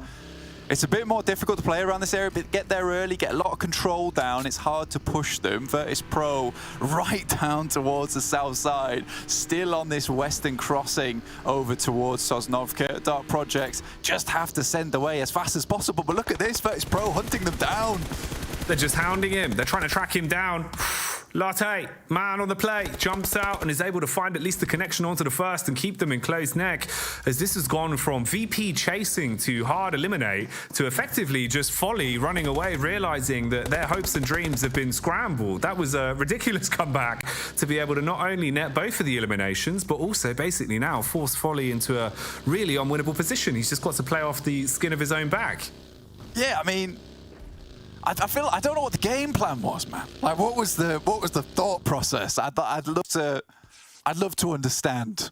Right now, I don't. I mean, once they were able to just send themselves into the wall, they have a really easy breaking point for Dark Project. I like the fact that they just stopped and held their ground, and now Latte and Madness can move forward. And again, that's kind of a VIRTUS.PRO mistake, but I do like that, you know, they had a little bit of fire in their belly to go for that play in the first place, which is what we don't see from VIRTUS.PRO enough. Down towards that southeast side of Pachinki, to Muerte starting to flow through, didn't get themselves too involved with the Nexus push as they were up towards Kameshki, now moving down over Box Compound. This is on the northwest side. Already, I believe that's Exo Machina actually making his way in. I'm fairly certain that Shockwave have a good inkling of what's occurring here. Nexus, they've tried to lay low, avoid the high tides when possible, but now they are stuck in the thick of it. They've got to fight for control of this one to get themselves back into the zone with the way that they have been guarding towards the edge. Two players set up for Shockwave as well with an elevated high ground in the back line. So you've got Overwatch. You can keep good eyes on this. Utility-wise, a few grenades in the back pocket here. You'd hope, with the amount of time Nexus have taken as well, they should have built up some big supply. And they do have a lot of smokes at least, so you can try and use that to provide yourself a little bit of cover. In the meantime, it seems like Folly has been found and VP will be removed from the equation on this one. So again, suffering a relatively early elimination, unable to really climb themselves up the rankings at all today. Yeah, we're just filled with sadness by that, unfortunately. But painful, bud. Big Folly. Big man Folly. Ooh. Folly down. Nice shots there from Ace of the laser. Does find a couple of eliminations over towards Nexus. I think that's Octavian and Exo going down. So some of the two best players on that team now out for the count, which is their last game for the day. Unfortunate stuff for Nexus there. They'll have to go on with just two players and try and move around the side, but I think Doran's going to struggle to get back around with Kapahala too, as the rest of Shockwave start to move down to cut his process off. Octavian most likely going to go down there. Doran tries to run for him to pick him back up again. It's a valiant attempt, but does not work out. Next circle heads down southways. KASIK team start have a nice position over on the ridge just outside Pachinki. That Kapahala goes down to Waze. A Shockwave just hunting them down now. God, okay, if there was a time for Shockwave to start putting their foot down and getting themselves back into the runnings as well, this would definitely be the matchup for it. And they're proving that with the individual prowess, the fragging power, certainly coming through when it matters most, keeping all the other squads in close check and putting down some of the big favorites in this one before we've even moved on to that fifth circle. So this is actually quite impressive. I do like the fact we've still got the excuse me lads alive and kicking though. All four of them still in play here, and they could have their next task ahead of them. We've seen how confident Shockwave have been, trying to continue on rolling with these punches, and they seem to have a bit of a read as well. Good angle clearing, just trying to sniff out where exactly they're playing from. Furia could be the saving grace way back, providing a little bit of cover for them. But still, if you can get the angle here for Shockwave, they've got the mobility with the vehicles to quickly reposition. Just depends how the first engagement goes. Yeah, again, I think for excuse me, they have some good sight lines up towards Shockwave. They are looking to be quite momentum-based at the moment, though, for Shockwave, so it could be a little bit of a difficult holdout for excuse me if they're not careful. MADBULLS down to just two players now after their engagement with Dagestan earlier on. Game Lord on that northeast edge, but have quite difficult terrain to cross over. Shockwave instead opts to head down towards the south side, in fact, down towards AAR as well as De Muerte. The MADBULLS making their mad rotation as well as they try and do things quickly. A little bit awkward there on the reset with the car as well, but Victor always good at being able to get his teammate back up and running. And now straight back onto attempting to figure out where exactly your next opponent is. And we flick back over to excuse me as they try and command a little bit of respect. They do actually find themselves the initial knock, trade back from Shockwave as they're trapped in a bit of a bout now, and the nades are being thrown out from either side. So this is the fight we were expecting, finally starting to get Ooh, a bit of carnage stuck into it. Talk about Avalanche as well, going up the hill, looking to fight these players off of the close compound. Sly really haven't had much of a play in the game so far. They've been able to keep themselves relatively low to the ground. Information found here again on the rotate now. You spotted the players on the back wall. They unleash the nades upon him, and that makes it so much more awkward, splitting them up into basically 3 isolated figures. Sly are not looking like they're in a good spot here. No, Tenchik just has to send the nade over the top here. Can't really wait around much longer. Understands if he doesn't try and hold them at bay or at least damage some of the health pools just a little bit, then for Tenchik, the rest of the team is just going to get barreled over the back of. The back side, there's Mandarin. Typically quite a good fragger there. Should have eyes on towards PNL if he steps out a little bit further.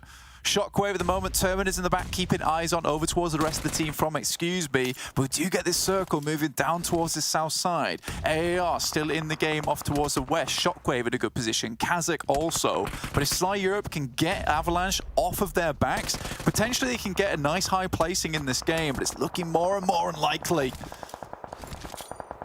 The longer it goes on, the harder it gets now. Just trapped in such an awkward location. Now opened up as well to the sight lines at the back, and this is the third party pulling up. They want to try and stick the knife in, see if they're done already, and they have to fight their way through them. Then clear up towards Avalanche. At least Avalanche still piling the snow on top of the bodies as they find a little bit more to work with. Bit of a sneaky maneuver here as well with the utility. So many grenades on this man. He's in a prime position to attempt to punish them. Sly couldn't even get away as well with just a single man standing to try and play the rat game. Instead, they were exterminated, and it just gets awkward. Avalanche continue from fight to fight, still hard trapped in this one. Now Valo gets a bit of the information taken away, but unleashes a nice nade up towards that top side. Doesn't quite connect, but gets some good damage across. PNL just sticks it. The rest of the team is not there to assist. Now Valo hits the deck, and again, this is very much Game Law's type of play, is that one player goes absolutely off. The rest of the team sits back and watch. Luckily, Robs recalls Sanhok, and the way he wishes his team backed him up finally comes in to help out.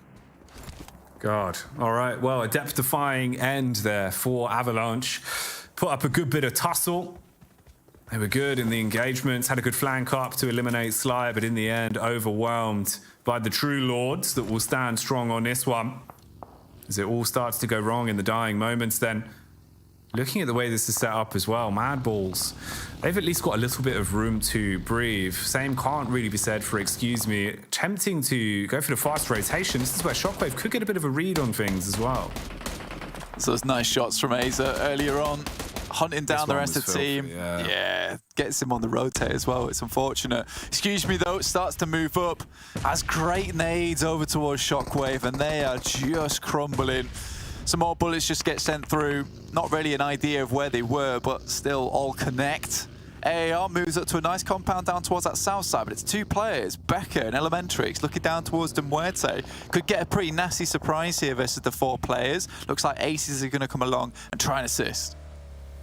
Muerte and Excuse Me, the 2 teams way back at the start of this one, we said we were expecting to see a little bit more oomph from. And now they're actually in pole position to do an awful lot in this one. Still an awkward fight here to be found as they attempt to forge a path through the smokes. Had a bit of an opportunity on the initial peek, but Happy with a wide swing like a human hatchet cutting his way through them. Could be a bit rough though. Beaker again with the spam back, keeps them in close. Nick looking to at least get these heals off and calling for the player to back up to play for the res as well if they have that chance to. And it could be given to them. No initial recontest. Good use of the nades though to keep it looking a little bit worse for wear. Nice nades here from Becker, just trying to keep him at bay whilst he goes for the reses. AAR's initial engagement looked really good. 8 nades for Happy. AAR's going to be feeling a little bit worse about this one. Elementrix heads up towards the tree, hoping that the nades bounce off the side or at least try and give him the fake out. AAR have to get moving now as the circle moves directly towards KASIK team. Excuse Me still has 4 from a pretty struggling spot on that northern side, have managed to worm their way out of all that conflict, make their way down here after getting a nice little couple of eliminations over towards Shockwave. And this is where the fight's going to go down once again. They're hard committing on the re-aggress now. They use 1 man to go in basically to body block, but it doesn't work in the way that they would have wanted it to. There's the trade. removed from the equation. Finally then, we fall down to just a couple of squads left. Excuse me, still standing. They were able to group up. They had all the vehicles as well for the fast rotates, and they're just kind of playing with the space that they have here, looking to go on a little bit of a scout, find the lay of the land and a brief read of where exactly the rest of these squads are stationed towards. MADBULLS in a bit of an awkward one as well. Back towards the rocks. Smokes down to provide cover, but they've been spotted and they're now being pushed upon from two different angles.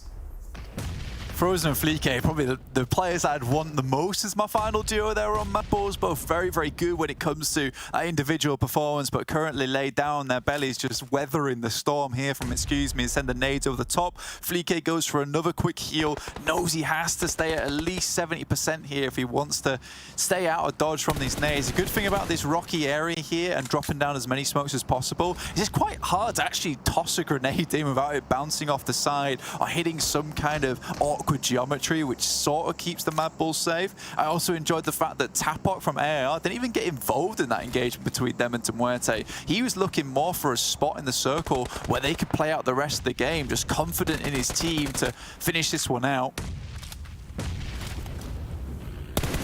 Confident to try and get this elimination finally as well, as Beck will be able to get really stuck in. Frozen though, all on him, lurking way in the back. They've sniffed out his position, but he's still trying to deal some damage. Doesn't want to go down without a fight. Hard commits on the peak as well. That's two for Frozen. Dives out, but Black will finally leave in black and blue as he will be bruised off of that encounter. And they will lose out in the end. So finally, clean up from Excuse Me, but they are not in a prime position. They are still locked into this everlasting bout. And this is KASIK team that have basically gone unnoticed for quite some time. They set themselves up early. They have good map control to play with in terms of the geometry as well. You've got that high ground, and it just puts them into so much more of a better position with the rotations that are now coming through. Even seems like they've been able to find an opening pick and get a knock off again there onto the other squadron that had the actual little backline covered, so not looking good for them. I mean, for KASIK team, they've just kind of chilled here, right? I mean, it's such a good spot as well because down towards that southeast side, it is just fielded area and you've got the overlook onto it, which means there's only really two positions that KASIK has to be worried about, and that's down towards the southwest side and southeast side. They're currently crunching in on GameLord, who can really only take the road up towards that way. So having these ideal sight lines set up for KASIK already is really good. They just have to be careful about not splitting their attention too thin, right? Because if they're looking only at GameLord, tunnel vision in that way, potentially there is a crash coming through from AR that could happen here, right on the edge. But this circle really does favor KASIK. Excuse Me down to 3 players. I think AR is just biding their time here, when to make their push, when to make their move. With a gap closing, the circle shutting, a whole lot more pressure is going to be applied on the back. It seems like, again, KASIK being able to find the angles that they were hoping for. We see another connection across. Black looking to get stuck in with the little opening as well, the window that he had here to take the fight from the back of the rock. Still playing off of the rest of his teammates' info as they're grouped up. There's a bit of a collective reposition for KASIK team as well. At least keeping themselves on these advantageous angles they've been holding for so damn long. And to Pok, you may have even forgot this man was into the thick of it earlier on. Their squad was really fighting tooth and nail to actually stay alive and command a little bit of map control of their own. Now they've got a huge open sight line from the back of this tree. This could get very awkward. Yeah, I think Tapok's got a pretty good angle over towards Victor, understands where they're playing. And I like this from AR. They're just waiting it out. They took full control over this western side, understanding that the majority of the teams would be crunching from that east now, or at least forced to, by AR in towards KASIK. So they're looking for the late approach towards this engagement, Jackie. For Victor, belly on the floor, forced to heal. Knows that he's pinned down from either side. Small window in the timing there, so he can actually set himself up, watching this angle and rotate. Excuse Me, we're playing very aggressively towards it, but that's only one of the two sides of the coin. Flip back to the other, and that's KASIK team that have got this on lockdown, now finally committing to the frag that they were able to start developing quite some time ago. They had him pinned down for a while. Ooh, bit of an info trade as well. Excuse Me, in a really good spot to actually play off the back of this one. It's really down to them and KASIK team, it feels like, positionally, to have a great chance in this matchup. I think AA has to play everything right, you know, if they're going to make this one happen. You're right there, excuse me, with this position on the back of the warehouse, they have playable terrain. For AAR, they don't really have anything. They have to work off the back of their utility. So it's been a good thing that they've spent so long not getting stuck into this, because they know that they're going to need all the smokes possible to move up towards this compound. They're going to need all the nades possible to get these shots over towards KASIK team. The saving grace is that both these teams, excuse me, and KASIK have used so much utility so far. Fury here down to 3 nades, 2 medkits, no molotovs, no smokes. So for AAR, this really is going to have to be a big play from them. Tapuk on the wall. Striker's still looking towards that way. No nades in his hand, 4 smokes. English looks to be the most set up here. Will it be anguish for KASIK team after playing such a good game? Or would they actually be able to follow this one through to the bitter end and actually pick up a fat chicken dinner and walk away with that huge win? With the game they played, I mean, they've been looking good the whole way through. Excuse me, still trying to pick up the pieces and keep themselves in it as well, as they do have 1 knocked player at the minute. Again, contact back onto AAR as well. And excuse me, struggling to pick up the pieces from where they've been left. They try and go for a bit more of an aggressive play. All the crosshairs off of the angles, they can hard commit on the res, but that just results in 1 full elimination with bet going down and, excuse me, in this numbers dwindling. KASIK team have got this game in the palm of their hand. Yeah, they're doing insanely well right now. The fact they're able to find Becker as well is really big, but Aces gets up to the tree, but it's English with a lovely nade round the back, leaving AAR down to just 2 players now versus the 4 from KASIK team up on high. It's going to have to be an unreal game from them now to win this one out. Like you said, this is just KASIK teams for the taking. Practically gifted their way. They're at the buffet. And they are incredibly hungry. They have ordered the chicken dinner and they are waiting for it to be brought out by the waiter. Unless someone can do something absolutely despicable to pick this one back up. Excuse me, trying their luck. But they do come unstuck as they'll go down. And it is all left on 1 man effectively. As his teammate gets knocked, KASIK team licking their lips at a taste of victory that is right around the corner blank. Elementrix, though, he's read like a book as the nade comes over the top towards practically the only bit of cover he could have played from. KASIK team, yes, they gifted that game, but no one could touch them. They were practically invincible in those final moments. What a game from them to finish off on Erangel. Again, Nexus didn't really get as far as they would have liked. KASIK team get some much needed points on the game, but excuse me, once again, setting up those standards that every single day they're going to get towards the top placing regardless of how they're doing. Yeah, no, nice to see, keeping us on our toes as well with some different results there. KASIK team, even at the start, we said we know individually they've got some good stuff to show us, and they wanted us to see all the goodies on that one. So let's move back over to the analyst desk where the biggest brains will break down the plays that we've just seen. Thanks, Jackie. Max definitely has the biggest brain. Forehead too goes together. Oh, I didn't want. I was gonna make that joke. I knew you were thinking I it. decided not to. And then you just go for the self-deprecating. You know what? I respect the self-deprecating humor. That's perfectly fine. But your prediction was for ARR. They were in such a good position for such a long period of time, and then KASIK team towards the very few last seconds of that game, just yoink it. It was a really hard breach. I think it's fair to say when you're in a position like that, and as Blank said at the end there, when you're gifted a circle like that in a game like that, it is going to be hard to breach. And I think that, excuse me, an AR Esports, with everything put into perspective, chances are they were not going to come out on top, but they tried to get as many points as they possibly could until the very end, and they do get double-digit total points on this match. So really, really impressive stuff. And AR in particular, really strong in the south to scout, get that information, clear out Muerte actually in a really strong fight where they lose, I believe, 0 players in that engage. So happy with AR, and excuse me, but KASIK team striker in particular, the way he was getting angles around those corners on the smokes really just made it so much easier for KASIK team to control that entire compound. Yeah, also want to kind of highlight Avalanche this time around because it did feel like there was a little bit of life into that roster in this map specifically, which is, I think, one of the strongest performances we've seen from them so far, besides that one map I remember on day 1 of phase 3. So it's been a little back and forth.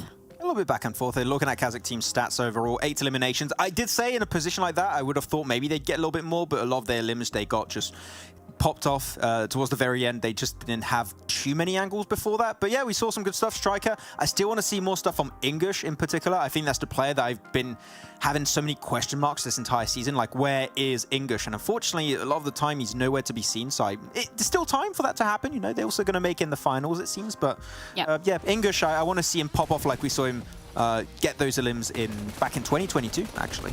Yeah, Dark Project as well this time around, Max. It feels like they've been a little bit quiet today. We've seen a lot from them on last few play days when it came to phase 3, but at the moment, the nail is not quite hitting where it should be. I'm just looking at this entire fight between VIRTUS.PRO and Dark Product, and I just don't know what to say.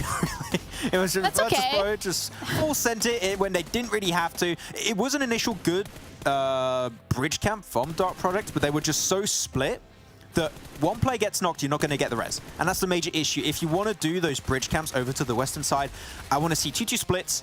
Anything more than that, you lose one player, your entire bridge camp just falls apart pretty much instantly. So that's why it didn't quite work out for them. And MADBULLS, I mean, we keep talking about how good they are as a squad, their synergy, how good it is when they're taking these 4-on-4 fights. But excuse me, Janiro, we kept saying how good they are when it comes to these head-on-head fights. Now they've improved so much recently. Yes. They just shredded right through MADBULLS, which is not an easy thing to do. So I gotta say, excuse me, are bringing the heat here. Yeah, and MADBULLS are have been living up to their name in the last couple of stages where they just absolutely run at you like MADBULLS and they make sure that your entire squad gets taken out. But it feels like it's been a little bit lackluster when it comes to them in terms of that aggression, in terms of taking the initiative. And brings the question as to why that potentially could be the case, because as you mentioned earlier today, Max, that's one of the teams that you are looking out for. It's just, I'm a little bit scared for MADBULLS because they're still doing, your good games, they're still bringing in some eliminations and everything, like they still got good macro. It's easy to qualify for the finals right now because you've got 17 teams, right? Okay, I'm not too scared about that. With the recent up and down tendencies, chances are, a top 8, they could maybe just barely miss out. Hopefully not, because I think they do believe they do deserve to go in the championship. But I am a little bit scared for them. I'm not going to lie. So I want to see MADBULLS go back to like that OG phase 1 kind of playstyle where they just popped off every single match. Yeah, 977 damage from MADBULLS when you're comparing that to KASIK team that are sitting over 2,000 damage with double the elims on it as well. On top of that, they get the points for that placement. They get the chicken dinner.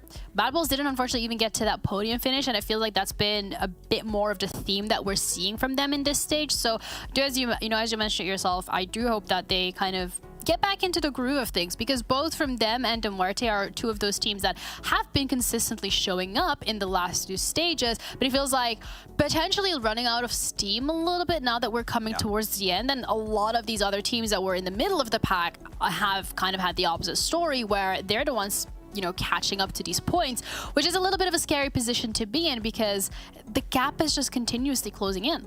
Exactly. I mean, those bonus points in the finals, right, we keep mentioning them, and they are pretty important, but they're not something that's going to ruin everything for you. Like, if you're looking at PMPL NA, Panthers, which ended up winning, but then they got points taken away, they ended up in 5th place. But as a whole, they went into the finals, technically, in terms of points towards the very end, would have won it, and they only have 2 bonus points compared to teams that has like 30, 40 bonus points, right? So those bonus points are important, but if you just have a good, strong finals, those bonus points are going to be rendered not useless, but they're not going to be as impactful as you might initially think. So I think that right now teams might have somewhat forgotten about the bonus points and are just thinking about how can we improve our playstyle to make sure that in the finals we have just a consistent amount of points to come in every single game and we can make it into the championship. That should be, in my opinion, how teams should approach this.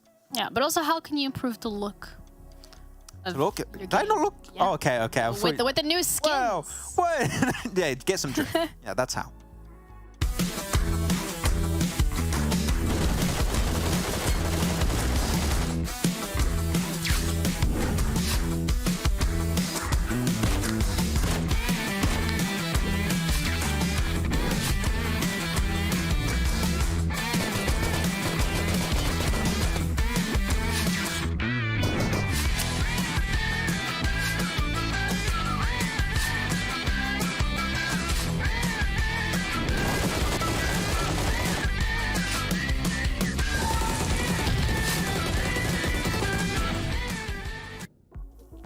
Okay, Max, I'm going to have to ask you a really important question, all right? And that is, would you rather get the tank skin or the Bugatti? Oh, I would get that tank skin. That's a cool tank skin. You know what? If you put Bugatti versus a tank, I think the tank wins, okay? Yeah. So I'll go with that one. I absolutely agree. Let's have a look at the overall as well. None of these teams rocking a tank skin yet, so I don't think that's been impacting it. But the limbs from both Nexus and Excuse Me have definitely had a heavy weight on the standings at the moment. Yeah, the Kings have been a little bit dethroned by Nexus Gaming and Excuse Me. Gladiators, Major Pride, MADBULLS been falling off just a little bit, just a tad. But it's good to see some new teams at the top here that've been able to put a run for their money for the other squads in the lobby. Love to see that come into fruition right now. It's still close, we know. Sly Europe and Muerte, they gave themselves a strong game. They could be up in that top 3, even potentially in first place if they get a bunch of limbs like we saw from Nexus today. I don't know what really to add. I feel like we've hit so many points on all of these teams right now, and we've already mentioned the surprises of Excuse Me, your Slice, and Muerte slowly stepping up in this third phase. Like, a lot of the storylines have been put together where right now I'm just not even looking at phase 3 anymore. I'm just like setting up expectations for the finals, which is, I've been doing that for a week and I'm still doing it now because the finals are pretty important. Wow. Thank you. You know what? I never knew that the finals were really important. So I think hearing that firsthand from the big brain analyst, as Jackie said himself, that's a pretty important thing to have. So we're going to be heading over to our big brain casters because they also have some really good stuff to say. Jackie and Bank on the mic. See, look, we'll leave the grey matter discussion to one side, but I will say if we have somewhere in that survey for a name change for Max to be Max the Tank Man, I think that's a pretty good branding change. I think that works, Blank.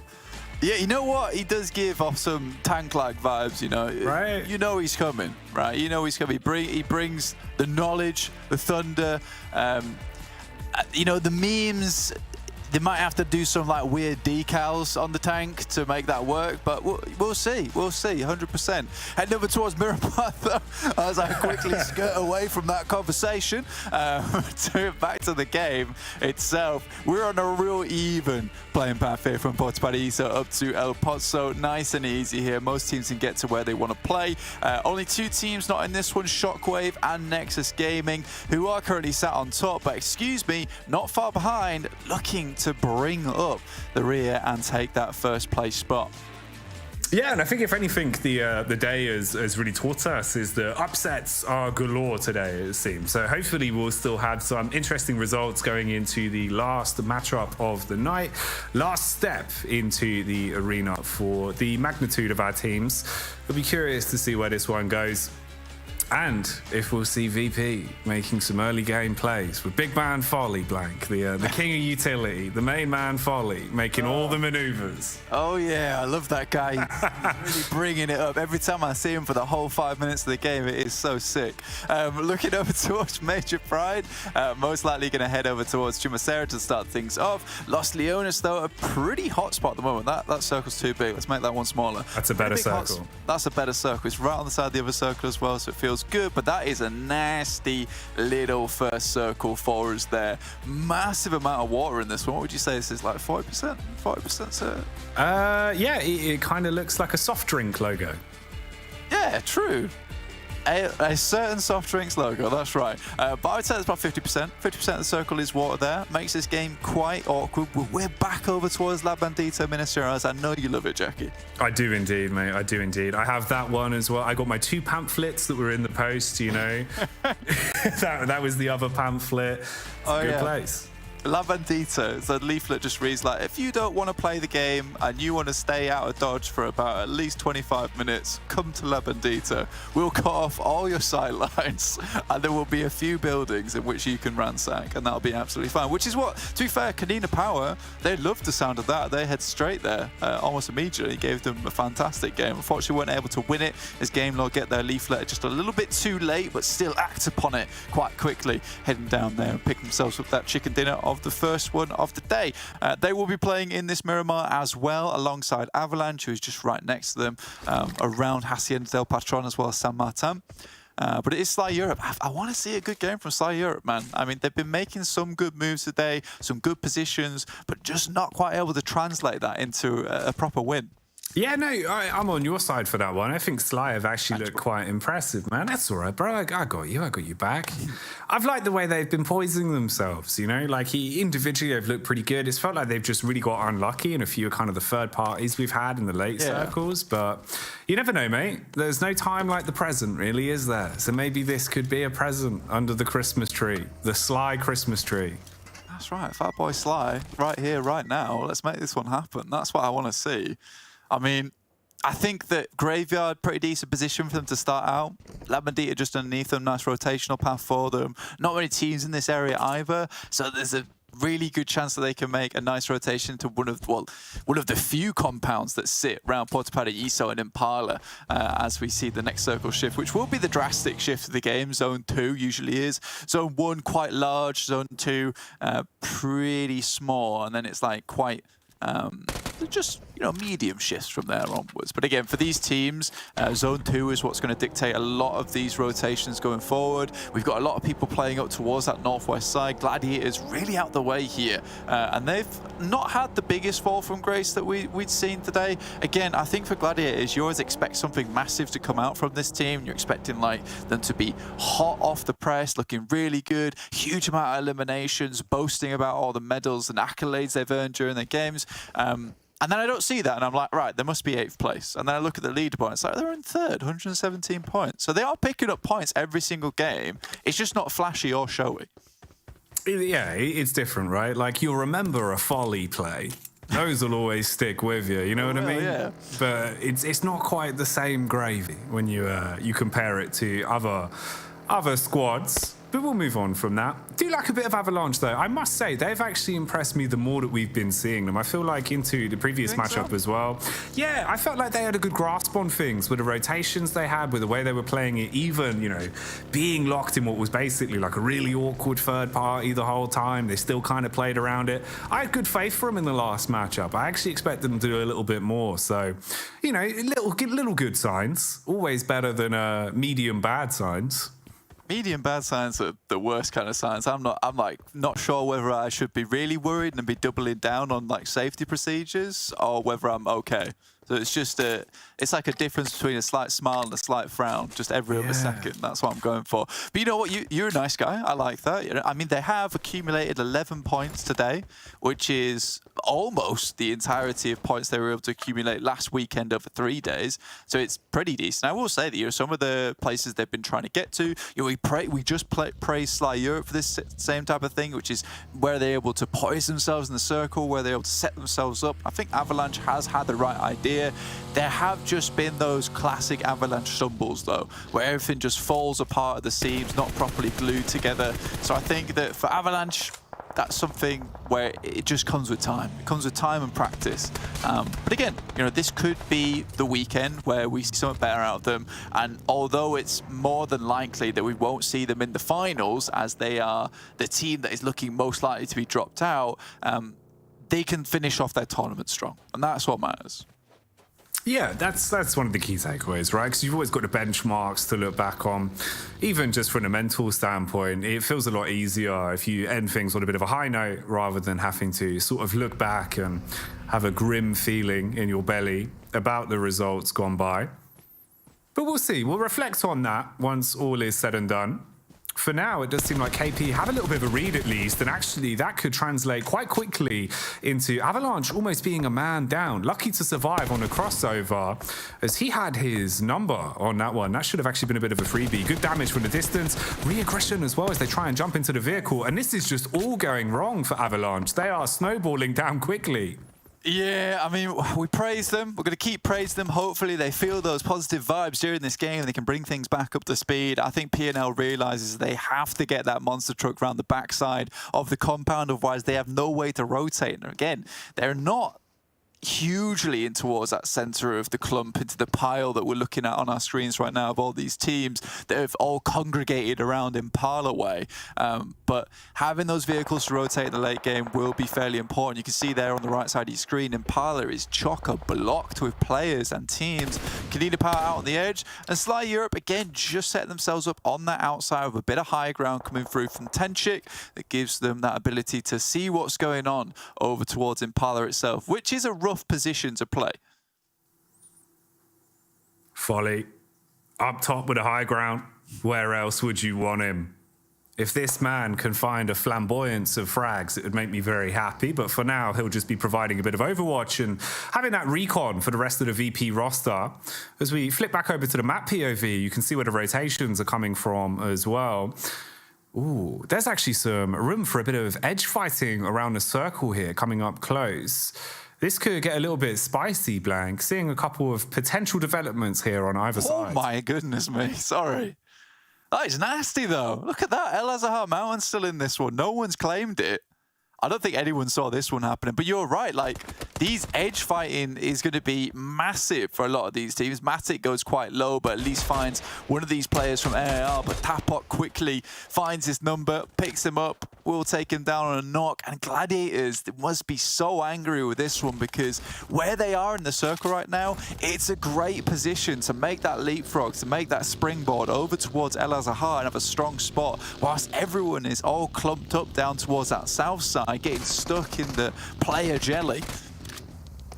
It's wibbly, it's wobbly, but it's a unicorn on top that's going to look to make the real icing on the cake, because Suave, he'll be just that. Swings out, finds the cleanup, and really puts it into quite an awkward position for the Gladiators now. We said that they've either been having great games with a good finish in the late portion or a slow start that has reverberated throughout the game.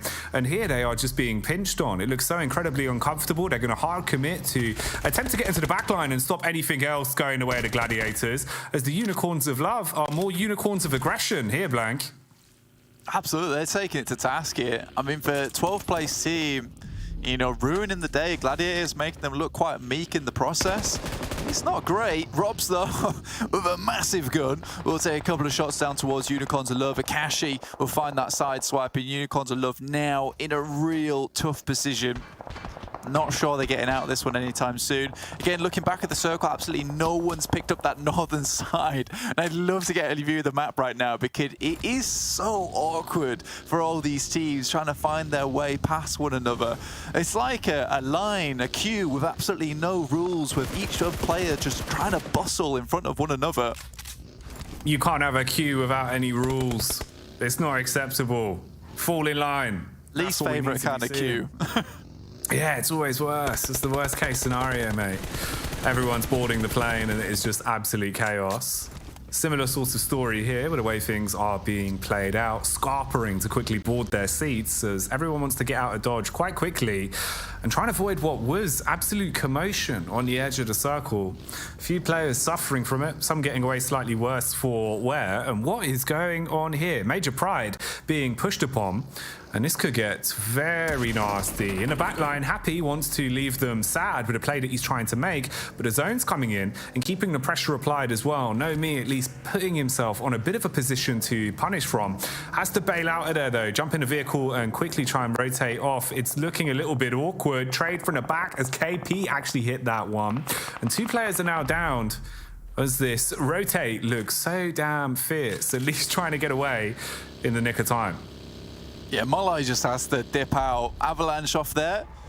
Team you're hoping does a little bit better here. Nexo comes in, heads off towards that eastern side. Even more of this water still in it.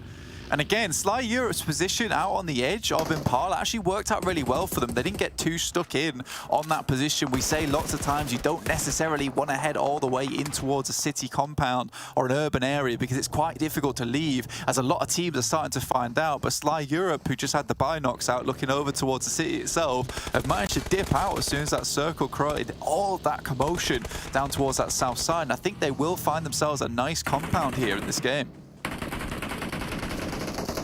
Giving themselves some room to breathe and at least set up. For Avalanche, it's still getting worse the longer it goes on. There is no easy success here, even on the rotate, looking to get away. They're going to drop PNL. He's taken out. Hard finished off there by Team KASIK, and there's only one man that remains for them. So this is really not the dream scenario of how they were playing it. Again, uncomfortable in the getaways and the rotations always leaving them being punished. MADBULLS also being fought upon. So KASIK, again, having a bit of a game here. Yeah, I mean, KASIK seems really quite good. I mean, they're still in a position right at the back of Impala on that north side, which does make their escape route just a little bit more difficult, right? But They'll squeeze themselves through the trapdoor if necessary to get out of this one.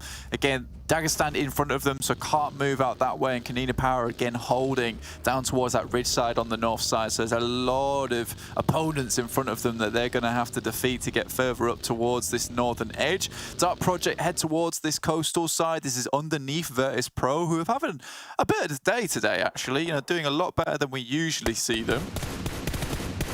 It's the Folly effect. It's just what he does.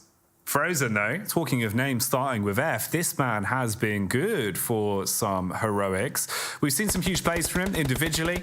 Very confident, thinking back to the clip of him running up onto the wing of the plane and absolutely slaying everyone in front of him. But Furia, trying to get aggressive, just really edge guarding here, waiting for the peak to come out, knows he has a clear bit of timing to hard spam down. Deals with the first man, and he's dropped in such an uncomfortable angle. If he wants to back off to get close to his teammates, there should have probably been time to peek. Call for the rotation as well, as here comes the third party. Excuse me, pulling up to get involved. They all jump out of the vehicles and look to do something quite bold. Tons of damage taken, but they're dropping players as the balls are being blown out of the server. Dude, they all have monster trucks. They're all rocking in with the monster trucks. This is unfortunate for MADBULLS. They did not expect this one. Chulik is off in the distance, and they just get crunched. They did not hear the adverts blank saying Friday, Friday, the monster truck rally for excuse me, as they drive in. And the wheels will definitely leave some skid marks that you will remember for quite some time. And MADBULLS, just with a one man left, takes himself out of commission as they're finally eliminated on that one and removed from the round. So a bit of a big way to stab yourself straight back into the forefront of the game here.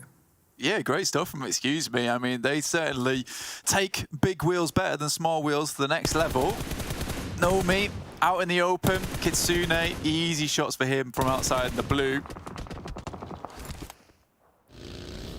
And he can tuck in as well.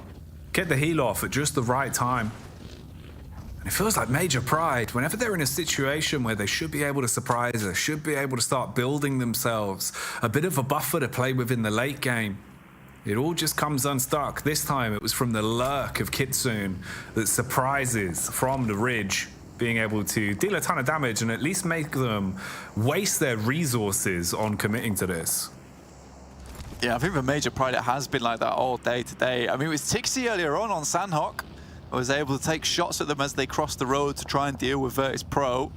And now this time it's Kitsune takes down one of their players. Luckily, Monkey's able to make the quick 180, clear out that player from the backside, make their rotation just a little bit easier. But again, at 3 players, this seems to be Major Pride's certain struggle today, which has not been able to get into these late games with 4 players alive, in which case they usually do quite well. Aces from the window take shots towards Game Lord as they make one hell of an awkward push, but a push that is much needed in this circle. Tapok though, 7 nades available, just threatening it, pulling out the pin.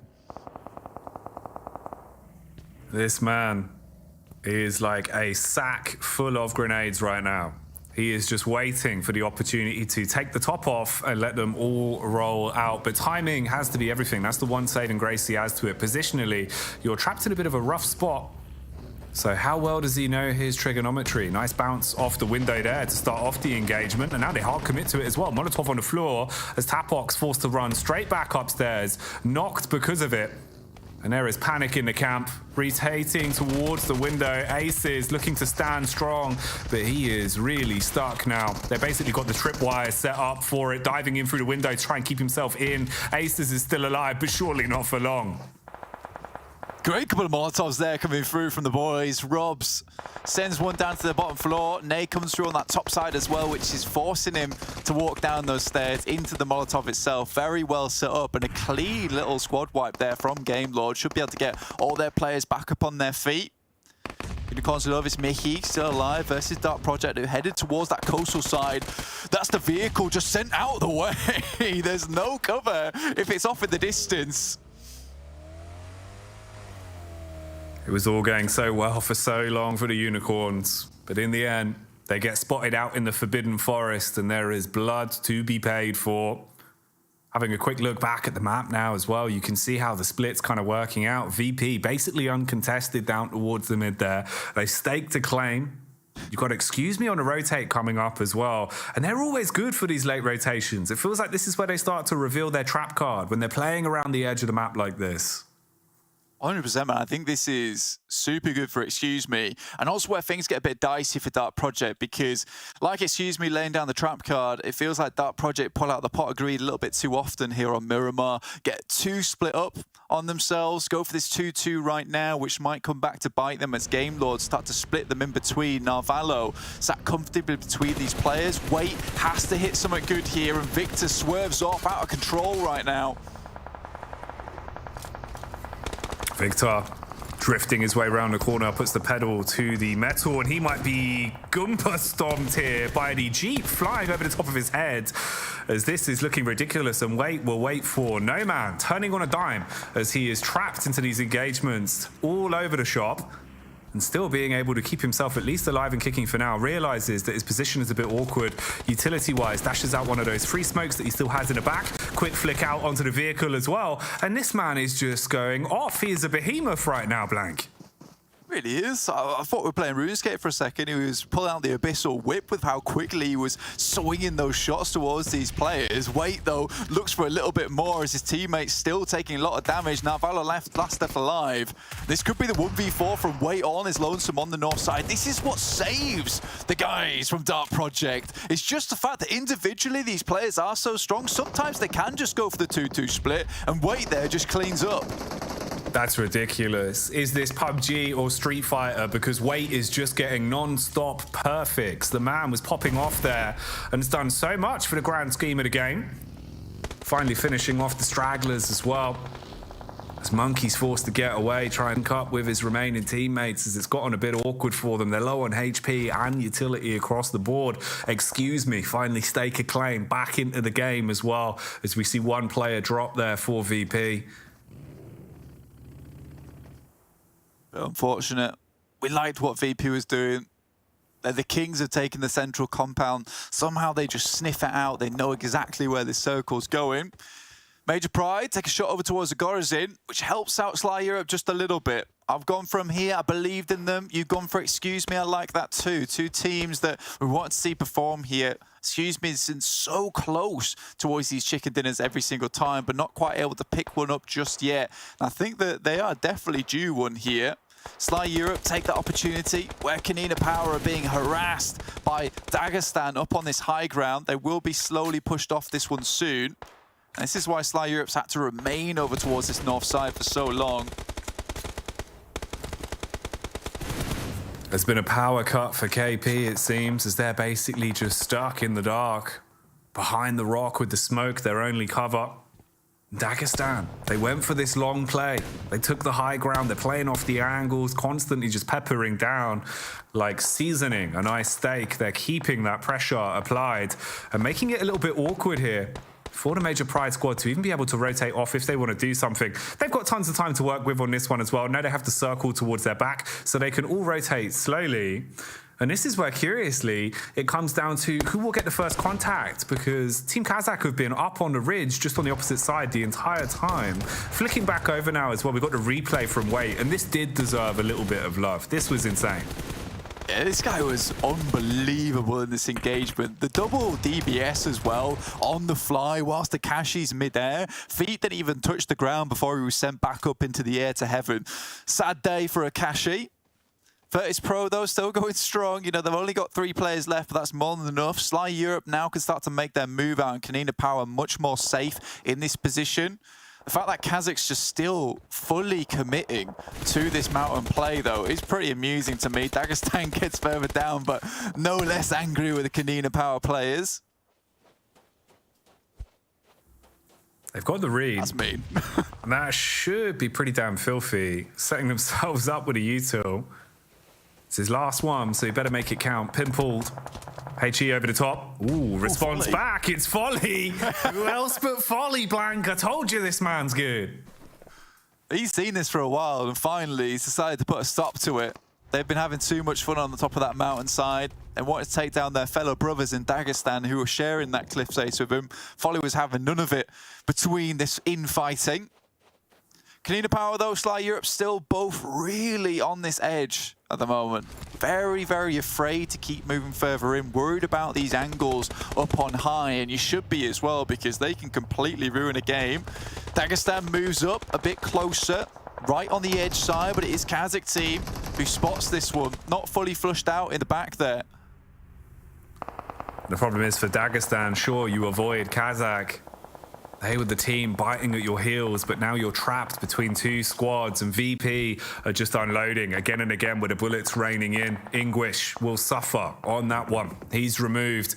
And this is starting to look kind of risky now. In terms of the fighting, there is an awful lot of squads closely grouped. You've got VP with Major Pride on either side, the elevated angle at the top there for KASIK. And then finally down at the bottom, Dagestan trying to dig their feet in and hold on. 3 point was taken down by VP, so they're now fully gone. KASIK removed from the equation. And Shifu, is there really much more that this man can do? They've lost one player from the squad, but they still have 3. And they're trying to piece things back together. KP, relatively uncontested here, but Sly, just on the left-hand side, close by.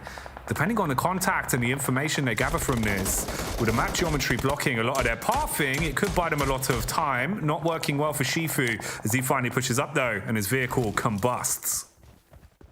Sly Europe's been really taking their time with this one, trying to get through, but look at this. Wherever they go now, it's going to be a struggle to get down. Monkey, though, quick flick to the side, will pick up Dagestan off in the distance.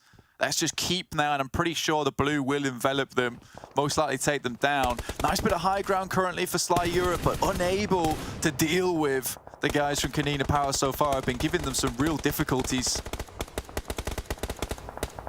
VP, taking fights where possible. Yeah. That's the VP circle as well. Yeah, man, they've got this in the palm of their hands. Exchange of nades here, though. Who's going to get palmed off with these? Seems like Major Pride, as a fact, will feel the shock and awe from that one. Ooh, there's the awkward trade as well. Monkey drop down, trying to at least play with what he's got, get a bit of a heal off, knowing that he basically is the last legs that his squad stands on for this one. Needs to get the res off if possible. Drops the close smoke, hard commits. Huge damage, though, over towards KONINA Power. We've always known Monkey as just this guy who is godly with the nades. Sly Europe hears a lot of this fighting, will pick themselves up the loot crate in the meantime, might be able to capitalize off the back that, you know, right now, KONINA Power is really hurting. And it might be time to pour some salt on the wound, as Sly Europe has suffered to them for the majority of this game. A bit of payback would be nice, but they've actually been able to rejuvenate themselves quite well here, repair any mistakes that might have happened. VIRTUS.PRO cowering in their building. Volley, though, not cowering at all. This guy's courageous. For Sly, this has all really started to go wrong on a landslide. The zone not working well for them as they go down, backs off the damage, so it's completely isolated the squad effectively to just fight for themselves and made it so much harder. Reflex probably will be thinking back about how they've ended up in this position. Utility-wise, though, this will be his last nade really to work with. Has that one ready, lets it rip across, tries to peek in to do some damage off the back of it, and at least stands tall in a fight versus KP. I mean, Sly Europe, it's such a shame they've lost so many players. Tenchik tries to get down, but he's out in the open. Fash, Agorzin, both so low here. Reflect has to hit the deck. Tenchik at least takes down Fash. And Agorzin's basically working with no HP, able to get the heal off. And it's a pretty defensible position as well. He has to hit a nice nade over towards him, but it is Limbo Boom from Dagestan to creep up behind this entire time.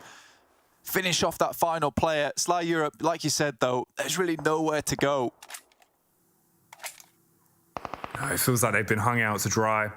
The only benefit they have is at least there's 2 of them, so a bit more manpower on the server. Same cannot be said for Limbo Boom, who's been doing the ultimate Limbo, crawling on his belly the whole time, but now fully removed as Dagestan are eliminated there in 5th place, with VP being able to find that last shot and take them out of the matchup. And they've got a read on Sly. They know they're stuck behind a rock. It's just a matter of time before they're going to have to start to push up. Excuse me, still getting stuck into the action as well. And they can play together on this Furia, trying to provide cover for Black, who is up close and personal in the front line. Instead, they close the gap a little bit, play with closer grouping. Madness on the spray, trying to stop them from gathering any ground. Does find that one with a cheeky peek underneath the bottom of the vehicle and stops back. Smokes towards that backside to allow his team to move up. Will get naded out. You wonder if VIRTUS.PRO is going to start looking this way. Again, they have the bead on Sly Europe. It's not likely they're not going to look at this one. Vehicle is available. Looks like they're just going to try and send it down. If they don't get exploded in the process, find some hard cover to play around with and jump back out again. But all these teams take it down to very minimal members. But is this the Folly effect? Do they find the win today just with how unfazed he's been? It's water off a duck's back right now for VP. Reset, reset, reset. And now it looks like they might be getting one of their first chicken dinners ever. They're in a prime position for it. You just can't afford to make any mistakes, really. The rest of the team scrapping it out amongst themselves. DP stuck behind the tree, and they just want to cut him in half. Nade comes down onto wait. He can't wait any longer. Follow up as well, going to be blown in, and that's the way they finally finish off that one. It's a Dark Project out in fourth, leaving just excuse me, VP and Sly as the only squads that are left. And remember, we said Sly, they looked uncomfortable. They were down to 2. 5 minutes ago, something like that. It's been rough for them. Now you're just stuck behind the rock. Anytime you try and go for the peak onto this, you're being spammed by not only Furia, but also from the other side as well. And all it'll take is a few bullets peppered into the vehicle to blow them all the way out of this one and leave it down between VP and excuse me in a head-to-head triple threat match. 3v3 here, see what they can get done. I'm surprised that VP didn't shoot out that vehicle earlier, and I think Fury is just as surprised. He sends that one to hell, and the rest of Sly Europe with it. Of Haze, Purple, Folly, looking to finish out this game strong. Will be their second chicken dinner if they're able to pick this up. Second chicken dinner on Miramar as well. Posting this up as home for them. But it's versus Excuse Me, who've really done well today to pick up as many eliminations they've had, get as far as they have done in each and every match. Who do we root for here, though?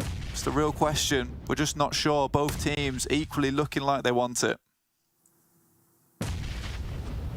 It'll come down to the dying moments on this one. It's going to be hard to call. Purple up top, playing the Overwatch angle, supporting off of the contact of his teammates there. Off Haze has been really good this game as well, hitting a lot of shots from distance. He's looked comfortable in those engagements. And Folly, well, what needs to be said about this man? It's Folly. You know what's good? We don't have to say a single thing about him. He just performs, he delivers. I think Purple's given away his position prematurely there, though. Spotted the headshot angle, but it was so easy for Fury to just pop back behind that ridge side. Good nade onto Off Haze, but sends one back that way. Will take him down. He was the first crosser as well. Getting the first aid off is really important. Purple realizes his position is compromised, has to back off. 3v2. And this is it. What could very well be the final attack from both of these two sides. Spam across from Folly, and the main man's done it. A flamboyance of frags as he picks up both of them and gets the chicken dinner for VIRTUS.PRO. Easy peasy. I mean, you are certainly the agent of chaos. You've called this man all day, and you've just injected some kind of... I don't know what you've done, but he's done well with it. That is what's happened. And VIRTUS.PRO pick up their second chicken din ever. I love it, to be honest with you. VIRTUS.PRO really, really did want that game, and they picked out a very good compound. Yes, the circle went to them, but we can't always complain about these things. I think for Excuse Me as well, what a game from them. They have played really, really well today, and I think that despite not getting too many chicken dinners, or none at all, I don't think that matters. I think they've fought tooth and nail towards a lot of end games, which is super important.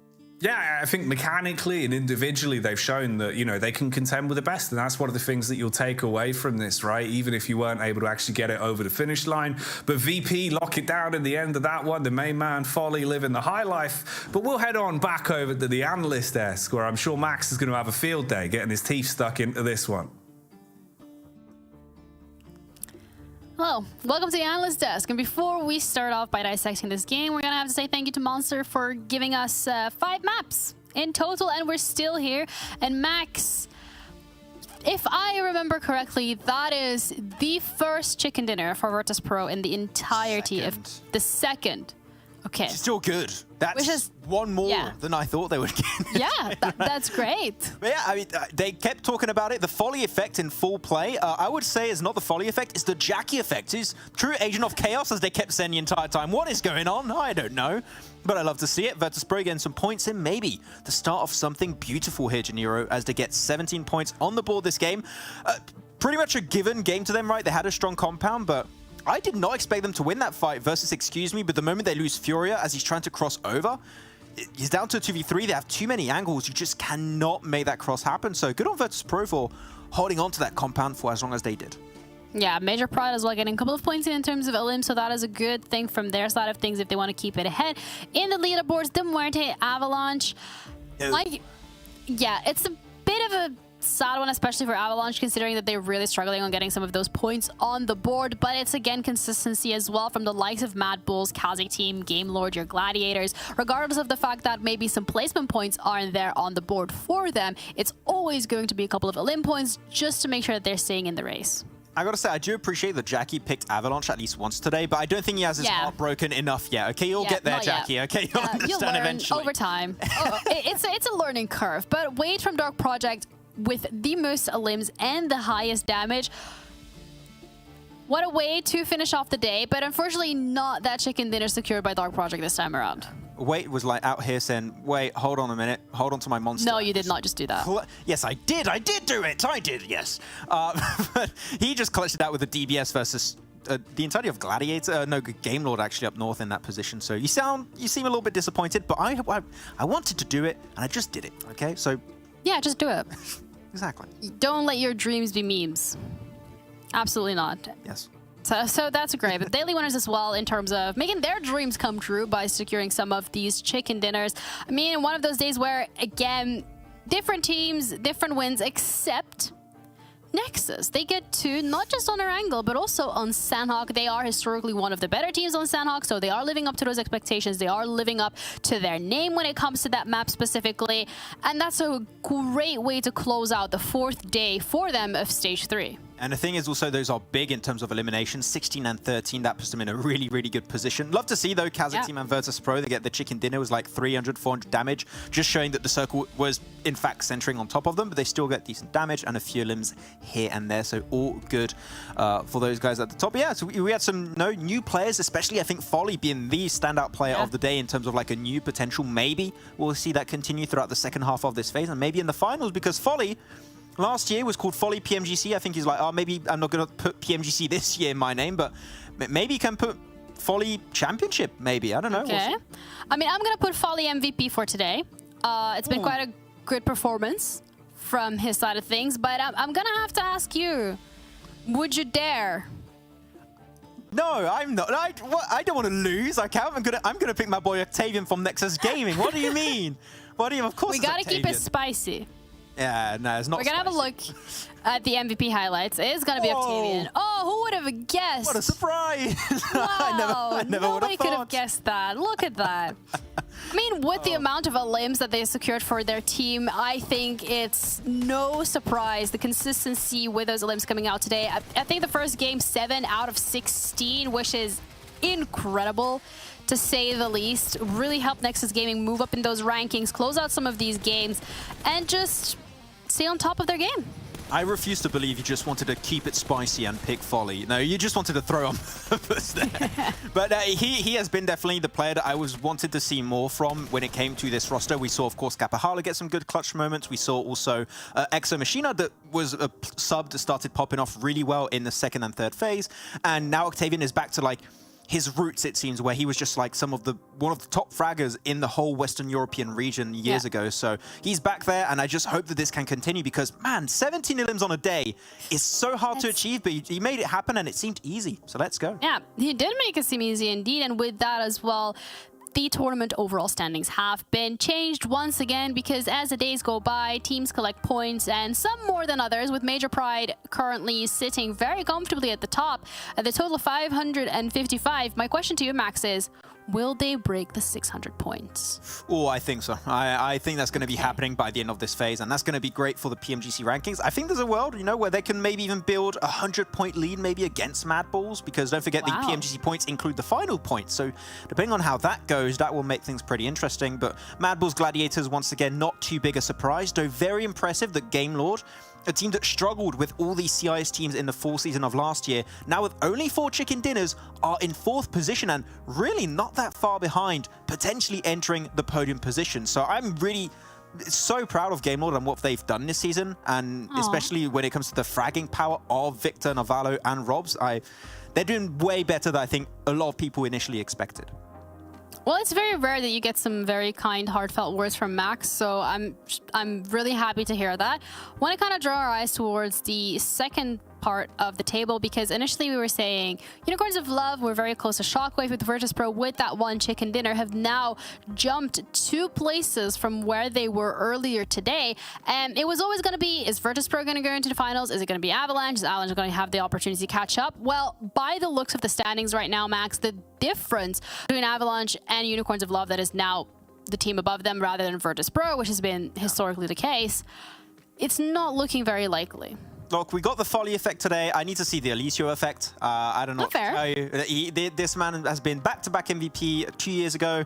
I need to see Alicio frag out like he was doing in the past, because right now, a miracle will be needed for them to get all these points and for the teams above them to get pretty much nothing. Like Unicorns of Love, sure, they got no chicken dinners, but they might get a few placement points and eliminations here and there. So only in 2 days, they got 8 total matches, well, potentially 9 matches if they make it into the Vikendi, but I just don't expect it to happen. But a miracle is what they need. Yeah, they've been a little bit more consistent today, but again, not as much as you might want them to, considering the differences between the points. So, speaking of points, we also tried to collect points. The desk, the analyst, everybody's trying to do their best, but honestly, it's always Max that comes out on top, because I don't know why, but it is. My boy Game Lord. What am I going to say, okay? Blank is still thinking, though. He's still thinking, okay? He's thinking real hard, just like last time. But now even Jackie is thinking, look at that. He's just stroking the beard. He's got... Yeah, but like Jackie I had the best beard. I had the beard before. Now I'm not the beard guy anymore. It's Jackie. I don't know how but I like feel Jackie is thinking and got 4 points on his first day. That's impressive. And then Blank is thinking and he got 2 points. So... I guess Jackie's thinking harder than Blank. What did he do to you? Nothing. I'm just pointing out the obvious. Okay, let's have a reminder here, guys, for social media. Make sure that you do check that out, because like we said, memes, content, updates, skins, whatever, you name it, we got it. Especially Max being so kind and doing some of these giveaways. And they're permanent skins, if I remember correctly. Yes, very cool skins. You can get a nade skin, some cool parachute skins, also a full fashion set if you want. Go over to Instagram at Esports PUBGM EU and tell us which player you might think will be the MVP if you want. That's cool for the conversation, because cool ratios, and also can just follow the channel. And if you do that, you'll just be automatically entered for the giveaway. Just keep your DMs open and we'll be sending some cool codes over this weekend on Saturday. So that's tomorrow. So tomorrow, yeah. It is Friday today. So also thank you guys for tuning in. Make sure you tune into Turkey as well. Another region absolutely stacked with talent. We're going to be back tomorrow. Same time, same place. Take care of yourselves. And we'll see you then.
Bring the band in.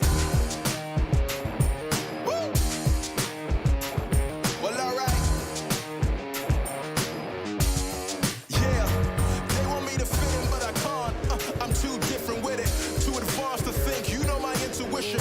I got bars and ink, but never in a prison. Too far gone, never gonna sit and listen. This is optimism mixed with the best. You get it? What you're seeing is a beast in the flesh. I'm vetted up. I don't need to try to speak for the rest. Always keep it abrupt. They wanna keep it a mess, you know. This is what you get when you're sitting as a vet. But everybody know that you're a threat. With the rest, let's go. We won't fit in your box. We don't quit, we won't stop. Ride us all to the top. We won't fit in your, we won't fit in your, we won't fit in your box. No, we don't quit, we won't stop. No, ride us all to the top. Whoa. We won't fit in your box. No.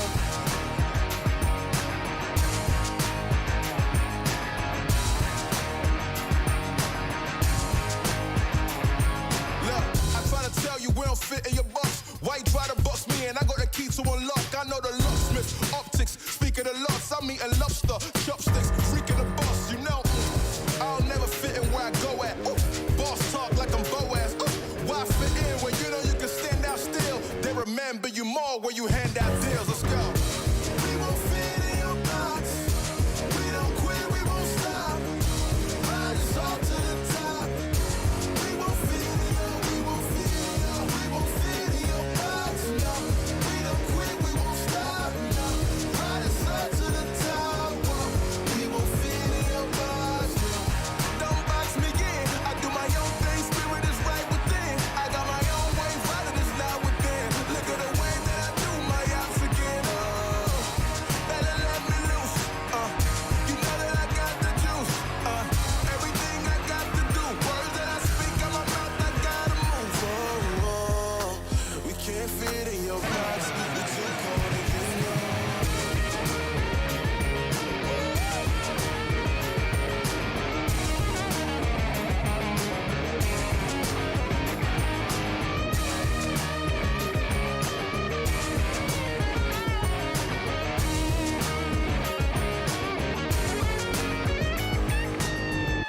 We won't fit in your box. We don't quit, we won't stop. Ride us all to the top. We won't fit in your, we won't fit in your, we won't fit in your box. No, we don't quit, we won't stop. No, ride us all to the top. Whoa. We won't fit in your box. No. Thank you, Ben, for coming out tonight. My name is Sanhok.